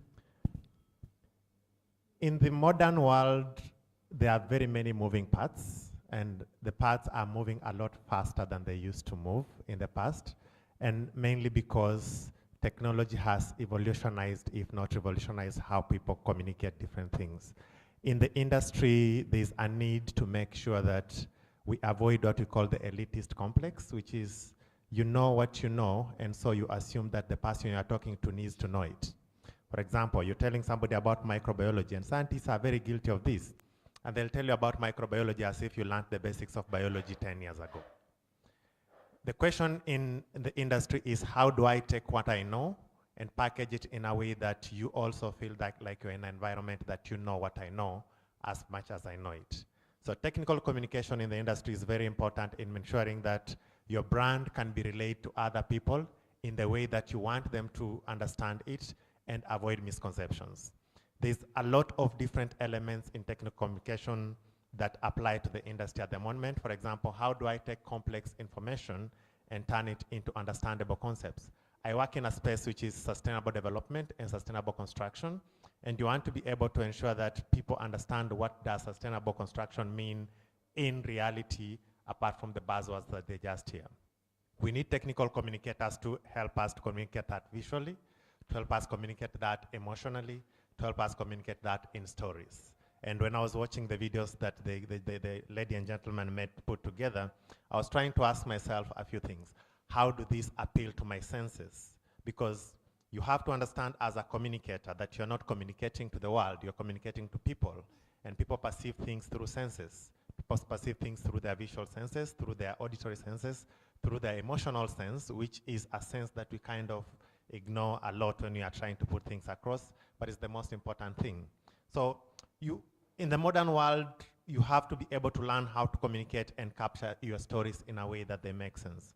I'm selling you something that is sustainable. Can I make that appeal to your emotions? Do you connect with it at a personal level? Do you connect with it at an emotional level? Do you connect with it at an auditory level? And can you see it visually? Ivy did a very good job at telling you how you can put together presentations that convey things in different ways in PowerPoints. And there are different ways that you can do that and different platforms that are there. We need experts who understand where these platforms are and how they can use them. And finally, we need people who can understand one thing in communication. There's nothing that you want to tell us in a way you want to tell us that has not been told. And therefore, you have to learn how to tell us the obvious without being boring. And that is a very tough balance to do, especially when you're trying to communicate to people that everything that you are telling them, everything I'm telling you now, you have the ability to pick up your phone and find the exact same information and have to be able to tell you that information without boring you to death. That is the most delicate bit of communicating as a corporate. Thank you very much. That was a really, really good response. Maybe we can also hear from Mercy. What's the relevance? What's the need of having communication experts within organizations? Well, my colleague has talked a lot, but I think from my experience is that in politics, we always say, if it was never said, it was never there.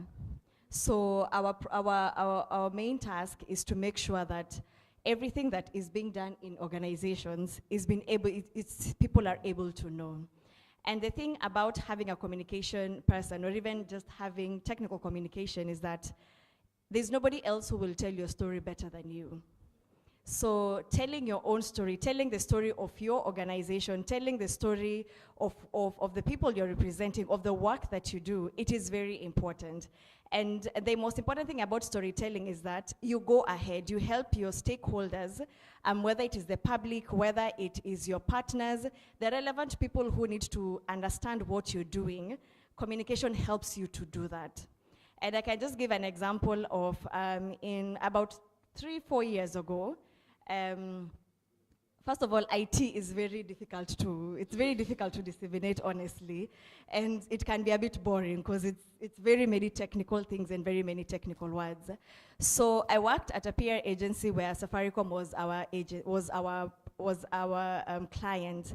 And our task was to help people understand Safaricom's agenda, which is transformation and technology. So make technology interesting. So it was a very hard task. So after brainstorming for a while, we developed something called Safaricom Newsroom. If you Google it, you'll see. So there we decided to tell the stories of the people behind the network we use. So we went deep and looked for the technical people who make sure you have your network. When you people complain on Twitter, Kilifi, there's no network, the people who go and actually go to the routers, and they have some amazing technology that they use to be able to monitor and know. So the most interesting story that we did was how they pull fiber from under the sea, from the Indian Ocean all the way to Lodwar. You see, when you say about internet, even when you look at your bundles, you'll not know that those things that go behind the scenes. And telling those stories and using that platform has helped us put a face and humanity to the brand that is Safaricom. So that is the most important thing that I keep emphasizing on storytelling. So now people understand. Now people can appreciate people like Peter, because you'll not know what Peter does and the impact that he does. But now when you go on that platform, you meet some amazing people whom you'd even think even do what they do. So in conclusion, and I know we'll discuss this in length, is that having a communication specialist in your organization, having people like us in your organization, having people with these communication skills helps to advance your storytelling, helps to advance your agenda setting, and to help the different stakeholders know what you're doing. Thank you. Very good answer, very good response. I think it's apparent. No business, no organization can survive without communications experts. You'll go to tell the people about your product, but because you come from a very technical point of view, with very minimal communication skills, they will not understand.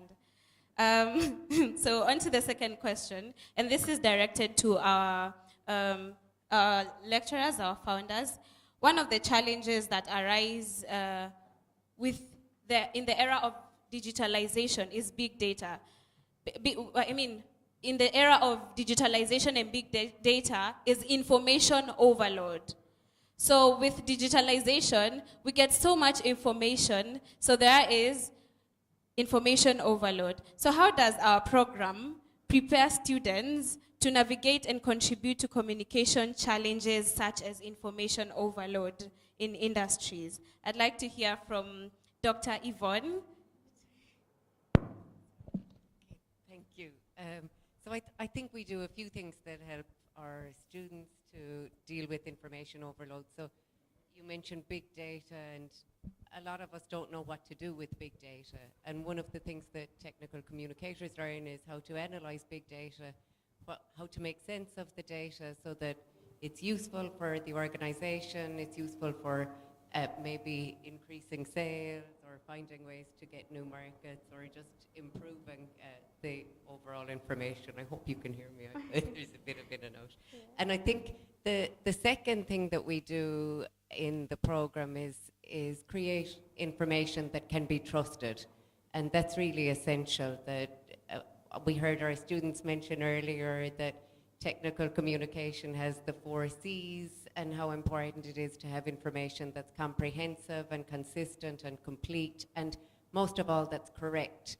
And we're in this age where we have disinformation and misinformation and, as you said, overload of information.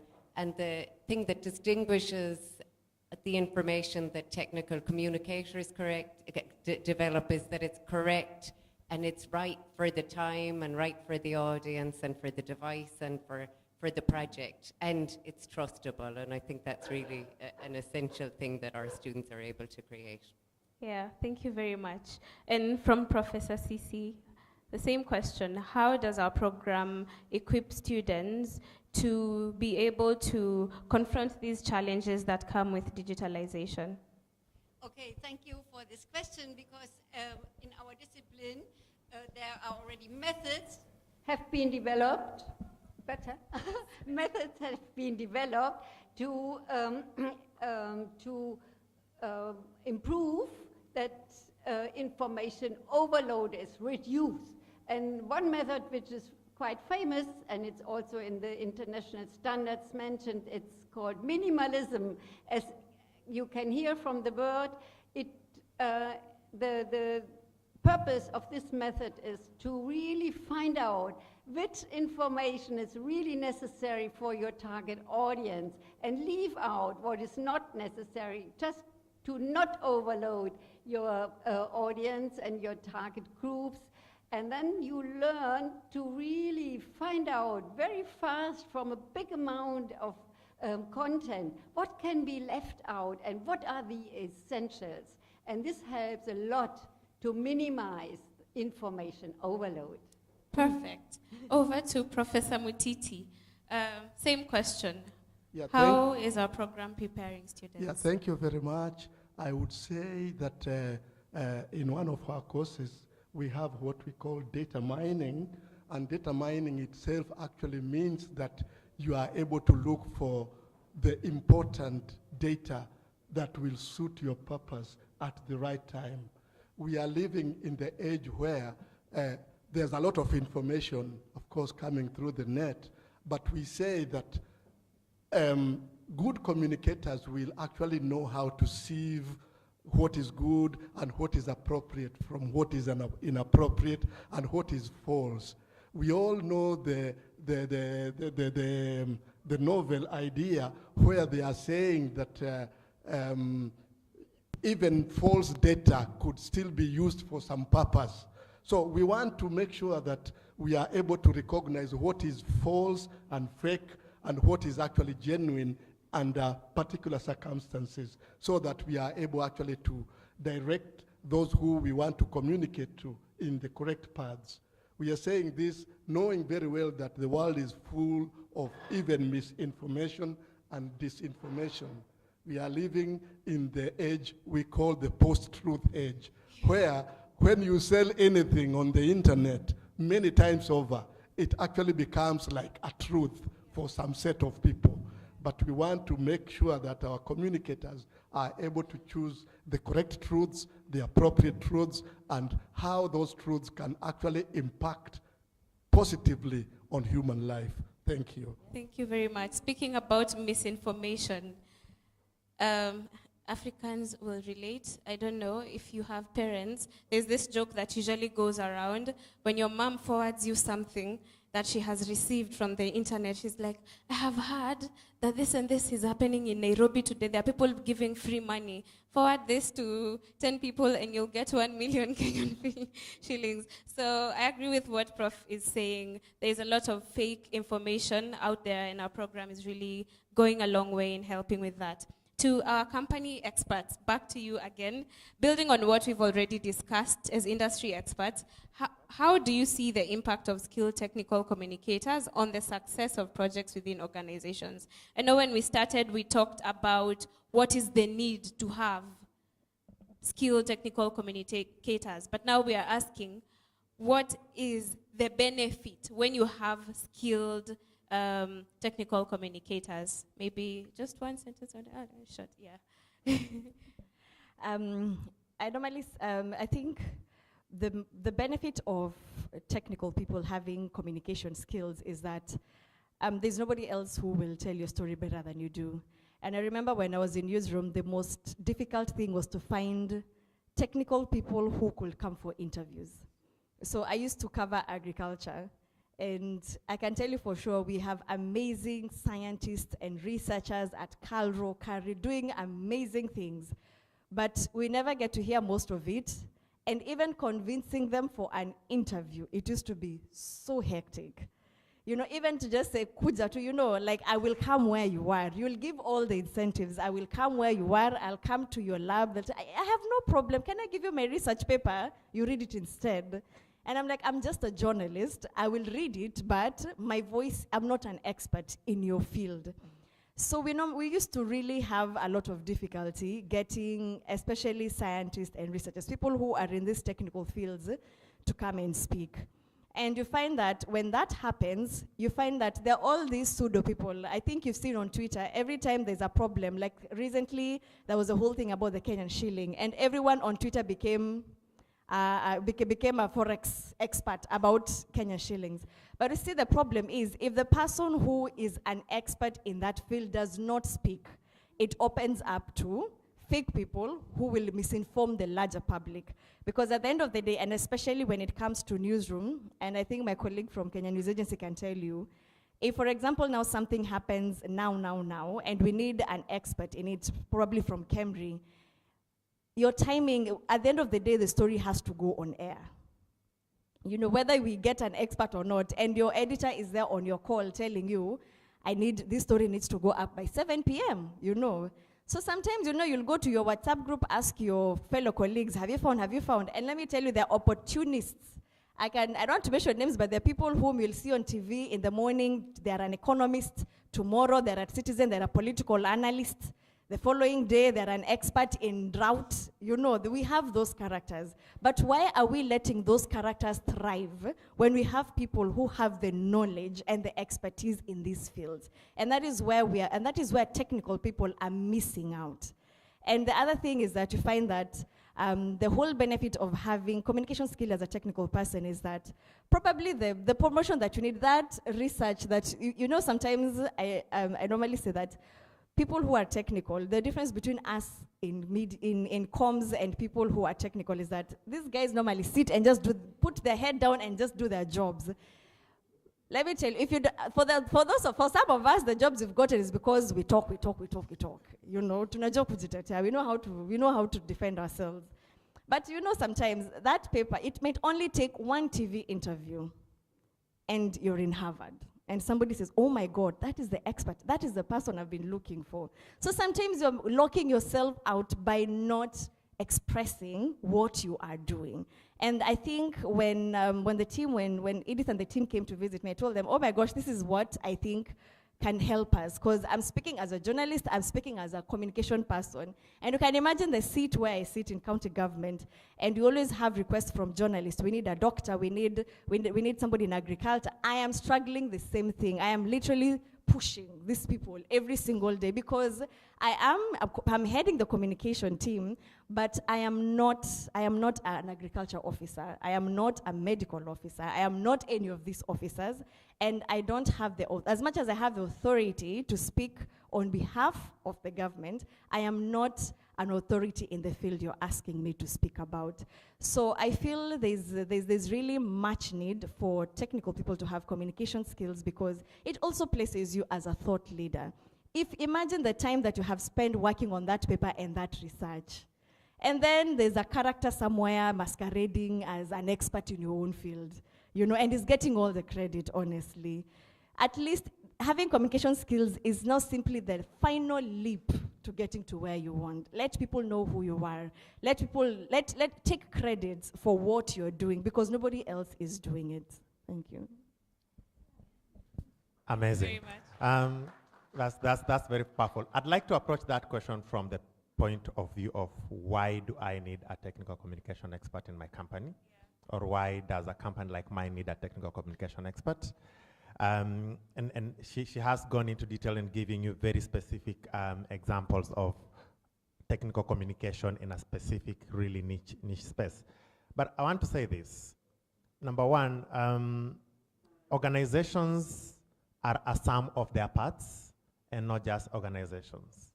So when you see Google, Google is a sum of the human resources, the operations, the innovation team, and so on, the projects team, which will always look at bringing you a lot of new ideas and new things and many things like that. The only node that connects these organizations and creates a seamless flow between them, and some people will call it the systems theory, is communication and information flow between these different nodes. Those of us who have done science, I don't remember my science, it's many years from high school, but there are these things that are connected by bonds. What are they called? Molecules?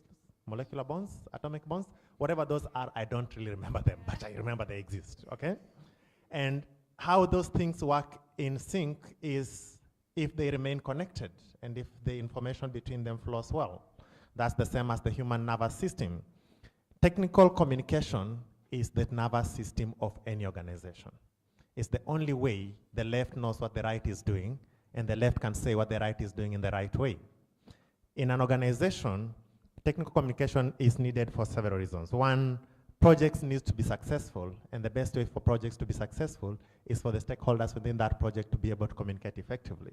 That's where your internal communication, your presentations, your idea presentation, your video concept presentation becomes very important. That's where your meetings, your brainstorming becomes very important. All those are elements of communication that you'll be needed to curate as the person dealing with communication in that space. Then you are only as useful as what you do now. One thing I didn't tell you when I was introducing myself is that in another world, I'm an author. And in that world, I write books about crime, and specifically terrorism. Now, don't be scared. Don't be scared, okay? I'm not one of them. My first book, I wrote it as a tribute to a friend of mine who had died in the Garissa University attack. And I was just trying to look at the mind of the attackers. How do they go about it? And I went into some time researching how they do work. And one of the most important tools of good and bad in the world is being able to tell the world about what you're doing and make sure that they actually believe you're doing it for the right reasons. And those people invest a lot in that. They have a whole expert teams that just push out their propaganda. I'm not saying you go and do it in that direction, but I'm asking you to look at it from the point of view of how effectively they can communicate the results of what is coming out. There's a president in this world called Donald J. Trump, who say what you want about him, say what you want about how he can speak out 20 things in one sentence, but he's very effective at communicating even the most useless things in a way that it appeals to people and makes them believe that they are the right things to follow. There's a gentleman who we keep wondering how he manages to captivate his audiences. The gentleman is called Boris Johnson. Now, he's a very interesting man, and I by no way support what everyone I'm speaking about believes in, but he has a way of being able to convince you that what he thinks about is the right thing. That's the output communication. Technical communication is also about being able to communicate what the organization, what the entity, what the government, what the individual has done in the right way. The paper that you put out in a journal, that's technical communication. The article that you put out in a newspaper, that's technical communication. The promotional video that you put out, that's a product of technical communication. How do you bring together these different nodes? The skills that you're learning might be specific, might be niched, but they come together in helping us to be able to package our product and give it back to you in a nice way. Finally, they say this: if you give a woman a house, she'll give you a home. What is the basic element of that small bit of communication? That small bit of communication is just telling you that whatever you give this person in a very raw form, she will package it, she will model it, and then she will communicate it back to you in a way that it is as beautiful as it could ever be and as welcoming as it could ever be. As a communication person, that is your role, to be able to give us the information, to be able to package it well, and finally, to be able to use your information to help us resolve conflict. Because conflict, be it conflict of fact or conflict of information or conflict of beliefs, is a very major part of the corporate business, and therefore you have to be able to step in that gap as a communication person and package the information in the right way that help us avoid it, or where we can't avoid it, resolve it.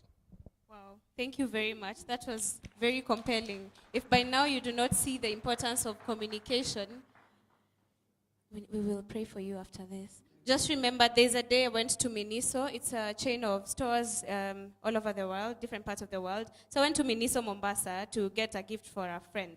I got a very cute lampshade for 1,500 shillings that you press and it turns on. But when I got home, for some reason, I couldn't figure out how to press that, to turn it on. So I started turning things here and there, turning it round. And then when I turned the head round for it to turn on, instead of turning on, one of the wires came off. So the bad thing is that that lamp didn't come with a manual that shows me this is how you use this product. You know that is the work of a technical communicator, coming up with such instructions in a way that the user of the product understands this is what I'm supposed to do with this product. So yeah, it's very obvious now, very apparent that our program is very relevant and useful in all industries. Next question, directed to our dear students. Ivy, from a student's perspective, could you shed light on how the program's curriculum and hands-on experiences have influenced your understanding of technical communication and its real-world application? Thank you very much, Vicky. So, how technical communication has influenced or impacted my life. Up to this point, we've done semester 1, moving into semester 2. So I'll take some of the things I learned in semester 1 and relate them to how they're applying right now. So when we were presenting, our first presenter, Mercy, presented on a FLAIR project she had done. The backstory of that is she had to go back into topic structuring and topic planning. So that means that the end product came up in a specific form. Now, how is that helpful? It's also email or PDF. So instead of going there and typing and typing and typing and, you know, it can output it for you like that. Another thing we learned was standardization. Standardization in Word will help us plan our topics, how they look like. If, assuming you want all your topics to be in green or red or to be capital or not, instead of scrolling down the whole project and pressing, you know, in computers you can press one thing and then everything goes haywire. Because of that proper planning, we are able to do all these things in an effective way that is also not exhausting or overwhelming, because you can all attest, people who have done projects, it can get really, really crazy. So that's one bit of it. The other bit of it in topic structuring is basically how your laptop looks like. Have you ever created a document and then once you save, you really don't know where it went? Yeah. You don't even know what you saved. You don't remember how you named your document. So technical communication applies in that too. How is my organizational work, you know? So given in whatever field you're working in, if your supervisor asked you for a project that you worked on 2 months ago, you can easily go back and trace it. Yeah, and that's one of the ways it applies. Now, another thing I didn't mention is that I create content, and I create beauty content. That aside, with the class we did in videography, like the 2 videos my classmates presented, of my head, this is what I want the video to inform. But the backstory of it, in the planning, in the creating a storyboard, all those things are very essential for even what I do, because I do that, say, twice a week. So it's something I do very frequently. But then each of my video is able to communicate what I want it to say. If I'm teaching you how to do something, then by the end of the video, you can learn how to do it. And it's not a boring thing where the video is just one. Rosalind spoke about 5-shot sequence. So with that application, I'm able to make my video interesting. Like I said, you need to communicate what you know, but not in a boring manner. The other thing we are learning also is more on the corporate, say for example, I wanted to start a company, our branding, how is it gonna look, the combination of colors, because something people don't know about, maybe, for example, you can't use red and green. Why? Color blindness. So you get to learn those things and be able, if you want to start a company, to be able to make it appealing, to have whatever you want your company to look like, and have that knowledge in the back end is very, very important. Yeah, so they are very, I could literally go from, from subject to subject to the benefits of it, but I think for me in general, the most important one is organizational, because I really like when I work somewhere or I'm planning to do something, I can move from step A to step B, and technical communication does that, and your work is organized, yes, but it's easily understandable, like you're saying, to the target audience, that the person you're doing this for is able to understand and comprehend what you're talking about, not just see and understand and then it ends there. Yeah, so there are much more benefits of technical communication, even as to how it applies in my own personal life, but those are just some of the highlights. Thank you so much, Ivy. Peter, in 1 minute, sorry, thank in you. 1 minute, yeah. I wanted to add something on whatever our sisters just said. Perfect. I really concur with Mercy that the IT people, they really work on their computers, but they don't talk much.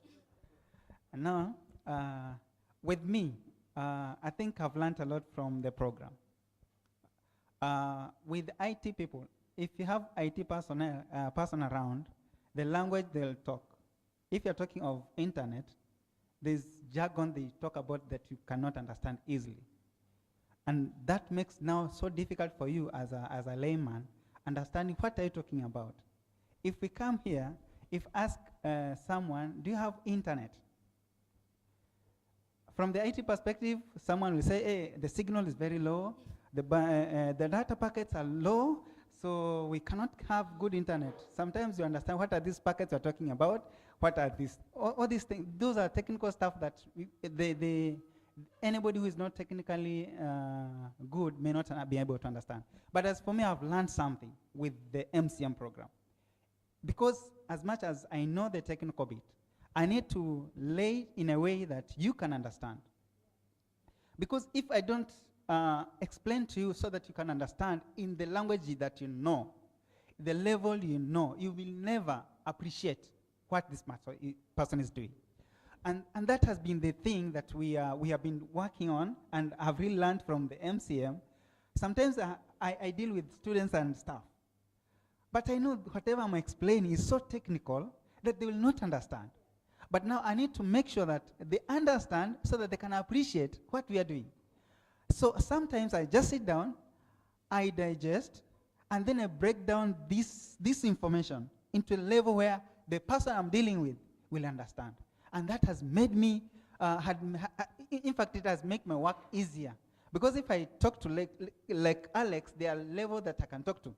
If I talk to a student who is maybe, he's a first year, he doesn't understand what is the internet you're talking about, what the bundles you're talking about, the connectivity, he doesn't understand. I have to put in a way that she or he can understand so that next time he can be a teacher of the other. So it has really helped me, and even in my workplace, I do a lot of communication. Sometimes I talk much, sometimes I sit down, I do my thing, I become the real Peter, yeah? But the program has really helped me, especially in disseminating this information to the rest. Thank you. As we wind up, thank you very much, Peter. As we wind up, now on a light note, I don't know if you've experienced this. You take a very nice video with your phone. You show someone so proudly, Ivy, I did this, and then they're like, oh, which phone is that? You tell them iPhone 13 Pro Max, and then they're like, oh, no wonder, you have a good phone. That's why, it's the camera. And then sometimes I feel like telling people, if you're an expert in that field, you tell someone, okay, take it. Let me see you do it. Same thing with communication. People think it is as simple as, it's just writing. Let me write. It's just videography. I have a good phone, I have a good camera, but let me see you do it. We need experts in the field, and MCM equips students for the same cause. There are unwritten rules. You will see a video and you will think, oh, that's a very nice video. But behind it, like Ivy has said, there is a 5-shot sequence. There is a storyboard that was written. There are terms that she identifies, these are the terms I'm using for this subject. So there is so much to it. And now, as we approach the end, we had a conversation with Mercy some weeks back, and Edith, and she spoke about the fact that most people from a communications background, when they are working for organizations that are from a different industry, for example, STEM, science, technology, engineering, or math, but you're a communications expert, right? You studied communication in something. You're working in a research institute like KEMRI.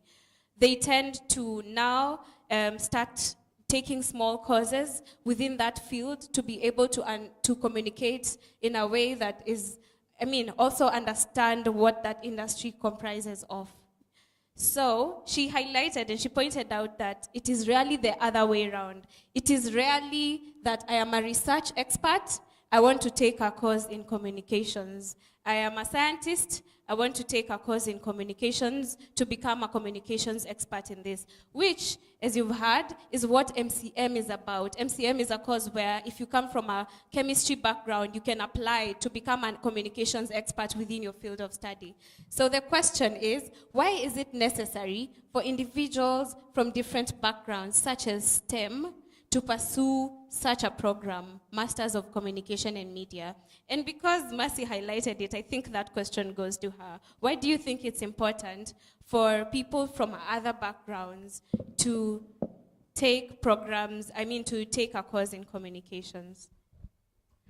Well, we had that discussion because I remember when we're doing some projects that we're working with researchers. And I remember one of the researchers brought us out. It was almost a 15-word page document. So it was something to help the public understand. It was something in agriculture. And I remember we summarized that whole document in an infographics. And the scientist was very disappointed with us because they're like, no. You know, the time that I took to put these things in place, and we were trying to help them understand that what you have written, it's impressive, it is good. But our job is to help now the public, the person you want to know what you're doing, to understand this, to help them understand. We can't do, even if we had the funding to put the paper in a newspaper and do an outline, like the way we do MyGov on Star newspaper, who reads MyGov? Apart from entrepreneurs. Who want to know where the business is. You know, even if we were to do something similar, not many people will understand it. So with time, we felt there was a gap because for some of us, we've had to take short courses. For every industry and every client, especially if it's something long-term that takes more than a year, I have had to take a short course. I think I can tell you that I've done like almost 10, 15 courses on Coursera to just understand, including I'm doing one now in public service to understand government. But rarely will you find somebody on the other side doing, even if it's something as basic as PowerPoint presentation, something as basic as public speaking, rarely do we have people from this other side. And when I was told about this program, in fact, I remember I really emphasized to Edith and the team is that it is very key, because I have seen very brilliant people not even being known or even their work being known because of simply, and I know not many people will tell you, like for the students who are here in Pwani, you're doing software engineering, you're doing, it's a technical university, you guys do a lot of technical stuff. But imagine somebody, the reason why somebody will know what you're doing, you can even take a TikTok video. Like for example, if you do software engineering and there's this whole thing about cybersecurity and everything, you can do even like a 4-minute or a 3-minute video advising somebody the difference between using your bundles and a public Wi-Fi to access your bank account. You're not supposed to access your bank account to do mobile banking with public Wi-Fi. Just ask why. And I think one of the technical people who have used comms to really elevate themselves is Dr. Bright Gameli. For those in software cybersecurity, Bright and I were in Daystar together, more or less the same year, and he's a genius, he's a wizard. But he came to light. There was a time, I think there was a celebrities Instagram thing that was hacked. It was either Beyonce, it was an international thing. And that time I was an intern. So we kept looking, but then we looked for somebody in cybersecurity to give us comments on this. Then I remembered, Bright used to hack stuff and knows these things. So of course, even convincing him at first, it was very difficult because again, him and his computer, that's where the relationship ends with his expertise. So the moment that we gave him his first interview, of course, he was very reserved about it, but we gave him the first interview. The next thing, our colleagues from KTN took him up, Citizen, and all that stuff. Right now, he's an authority in Africa in cybersecurity. And I can tell you for sure, there are very many people, probably even better than him, who are in cybersecurity. But that just aspect of branding yourself and speaking what you're doing is what sets you apart. To be honest, I'm his friend, but to this day even, I need to book an appointment with him to even consult on a few things because of how busy he is. He's in conferences, he's everywhere. Now people know what they're doing. And sometimes you might I normally see, unfortunately, a lot of people who've done technical courses. If you look at those guys who have those 2 placards in town, it's normally actual scientists, guys who are very brainy and have done very technical courses. And right now in the world of digital, in the world of storytelling, you can tell your own story. And the reason I'm really advocating for this is that no matter what you're doing, no matter what course you're doing, right now that we live in a global village, for the person in Canada and anybody to know what you're doing, just take your time and just tell people what you're doing. Even if it's your first year of first sem, let me tell you, that thing that you think everybody knows, not everybody knows it. Tell your story. Teach people the basic thing. If you're doing computer science, teach people the basics of computers. You might be surprised. Me, I have colleagues I work with who don't know how to switch on a computer. It may look very simple, but imagine you doing a very simple tutorial, how to switch on a computer, how to open Word, how to do this. Somebody is looking for that information somewhere. You might think because you're doing something technical, not people are interested. People are interested. If you're doing medicine, like right now there's this whole red eye thing. All we know is you have a red eye, sanitize by your mask.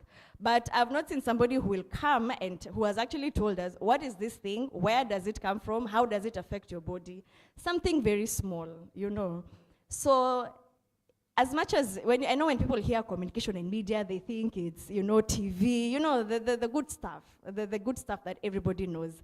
But this skill is very important even for your own career growth. So take it up, learn, even basics. You don't need to come in and know the technical things that we do, or even be able to do, but it is also, even when you become a profound professor in everything and you're working in an NGO or you are working in an organization, for you even to understand what your communication person is doing, you need to know, at least have a basic of what they're doing. Same way that we sit and research and understand what you're doing, it's the same way around. Because I might be your communication specialist and you're doing research, and probably there are things that I have left out. Because for me, I'm looking at the content point of view. And for you, if you don't understand if you don't have a glimpse of what I do, we might end up missing out on information. So for me, that's the most important thing about this course. And for me, I will really advocate every person, whether you're a banker, you're a tech person, you're what, it is very important for you to have at least basics in communication. Thank you. Thank you. Thank you very much to all our panelists today. Sorry. I hope you have seen how important our program is. Actually, we had 2 more questions, but I feel like they have already been answered. That one, our program is tailored to suit students from diverse backgrounds. It doesn't matter what you did in your bachelor's degree, it is suited for you. And well, yeah, I think we close there. I was gonna ask Professor Sisi the importance, our program is tailored to also collaborate with organizations. And I think that with our panelists and from what we've heard, they recognize that it is important for them to have communications experts in their organizations. And the students, they understand that it is important for them to grow the skill that they have gained in class, right? So we hope to keep growing. Our future is bright with MCM. We are honored to be the pioneers, and it is looking very well from where I stand. Yeah, thank you very much to all our panelists. We have come to the end of our discussion today. Over to you, our MC.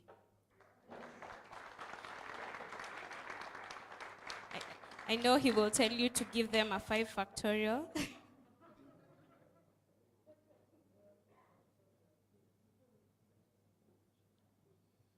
A big applause for our panel.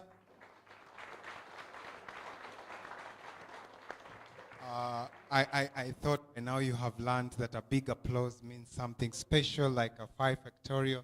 Just to stretch a little bit, try to stretch in a technical way. I know you're really tired. Don't hurt your neighbor on the right, on the left. Just stretch out a bit, stretch out a bit. If you didn't know, as you stretch, that you have a talent in patience and endurance and perseverance, now you know, because you've been sitting here pretty much, for those who came early, from about 9 or 9:30, and we are now headed to 12:30. That's a lot of time to just sit and listen to one speaker after the other. But we hope we have not bored you. We hope we have unpacked the discipline, the partnership, the opportunities from all perspectives to you, so that you can take that information and use it for yourself, or even share it with someone with whom you know it would be beneficial. Someone who can be a potential student, someone who can be a potential partner from the industry side. We are really looking for industry partnerships, so that as we shape the program, then it is in line with what the industry really would desire as a product. Let's warm a little bit our hands and give Victoria, our moderator for the panel discussion, and our great panel a nice 5 factorial, even as we head towards the end of our program in the morning. 1, are you ready? 2, 3, go!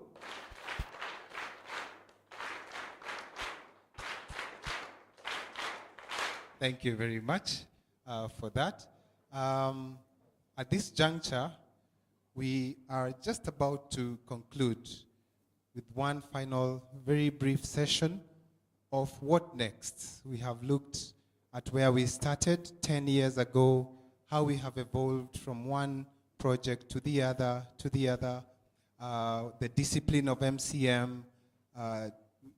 Dr. Elizabeth Munyaya did a very good presentation on her research on how far we have come, the highlights, the challenges, the benefits we have been able to experience so far.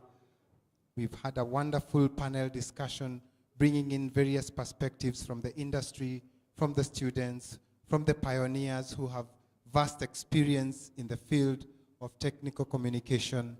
What next? And Edith will try to help us wrap up the whole morning session and talk about what do we do from here. Welcome, Edith. Thank you so much, Alex. What next? Very simply put, we are asking you to apply now. For the undergraduate students, we are asking you to apply. And not only to apply, just visit our, if you scan the QR code, you'll see several posters around. When you scan that QR code, it will take you to a link tree that has various information on our social media. It has information on how to apply for the master program. It has information on what the program is about. So just to get more information, scan the QR code and you'll be able to see what we have in store for you. So simply put, we're looking forward to seeing you very soon as our students. Also, as we wrap up, it has been a good morning, I believe, for all of us. And now we have refreshments waiting for you. Kindly for the students, for the students, we have lunch ready for you at the student mess. And for our guests, we have lunch waiting for you at the resource center. And even as we go for lunch, we still have more to share with you. So please come back after the lunch session. We have an exciting presentation to show you about our other project, which is the Veil project. Will we see you after lunch? Let me get a bigger yes. Fantastic. In addition as well, we have some few little good goodies for you to actually sample. Let me just see maybe sample. We have some few pens. We also have stickers. Feel free to just grab one as you go for lunch and as we see you later in 1 hour. Is that okay? So let us meet back here at 1:15. Thank you so much.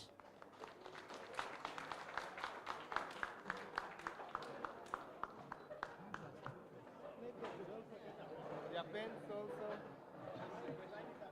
If you need, you don't need one.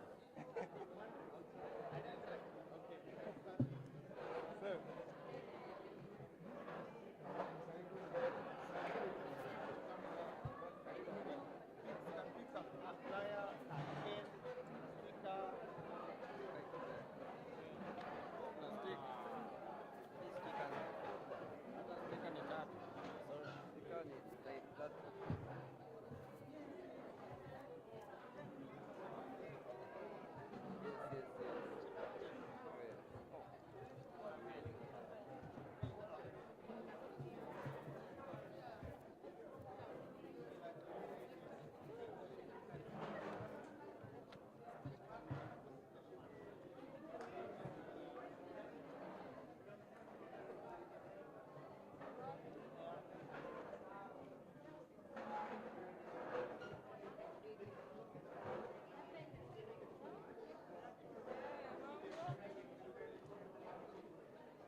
1, 2. Rudy. Why are you so moody?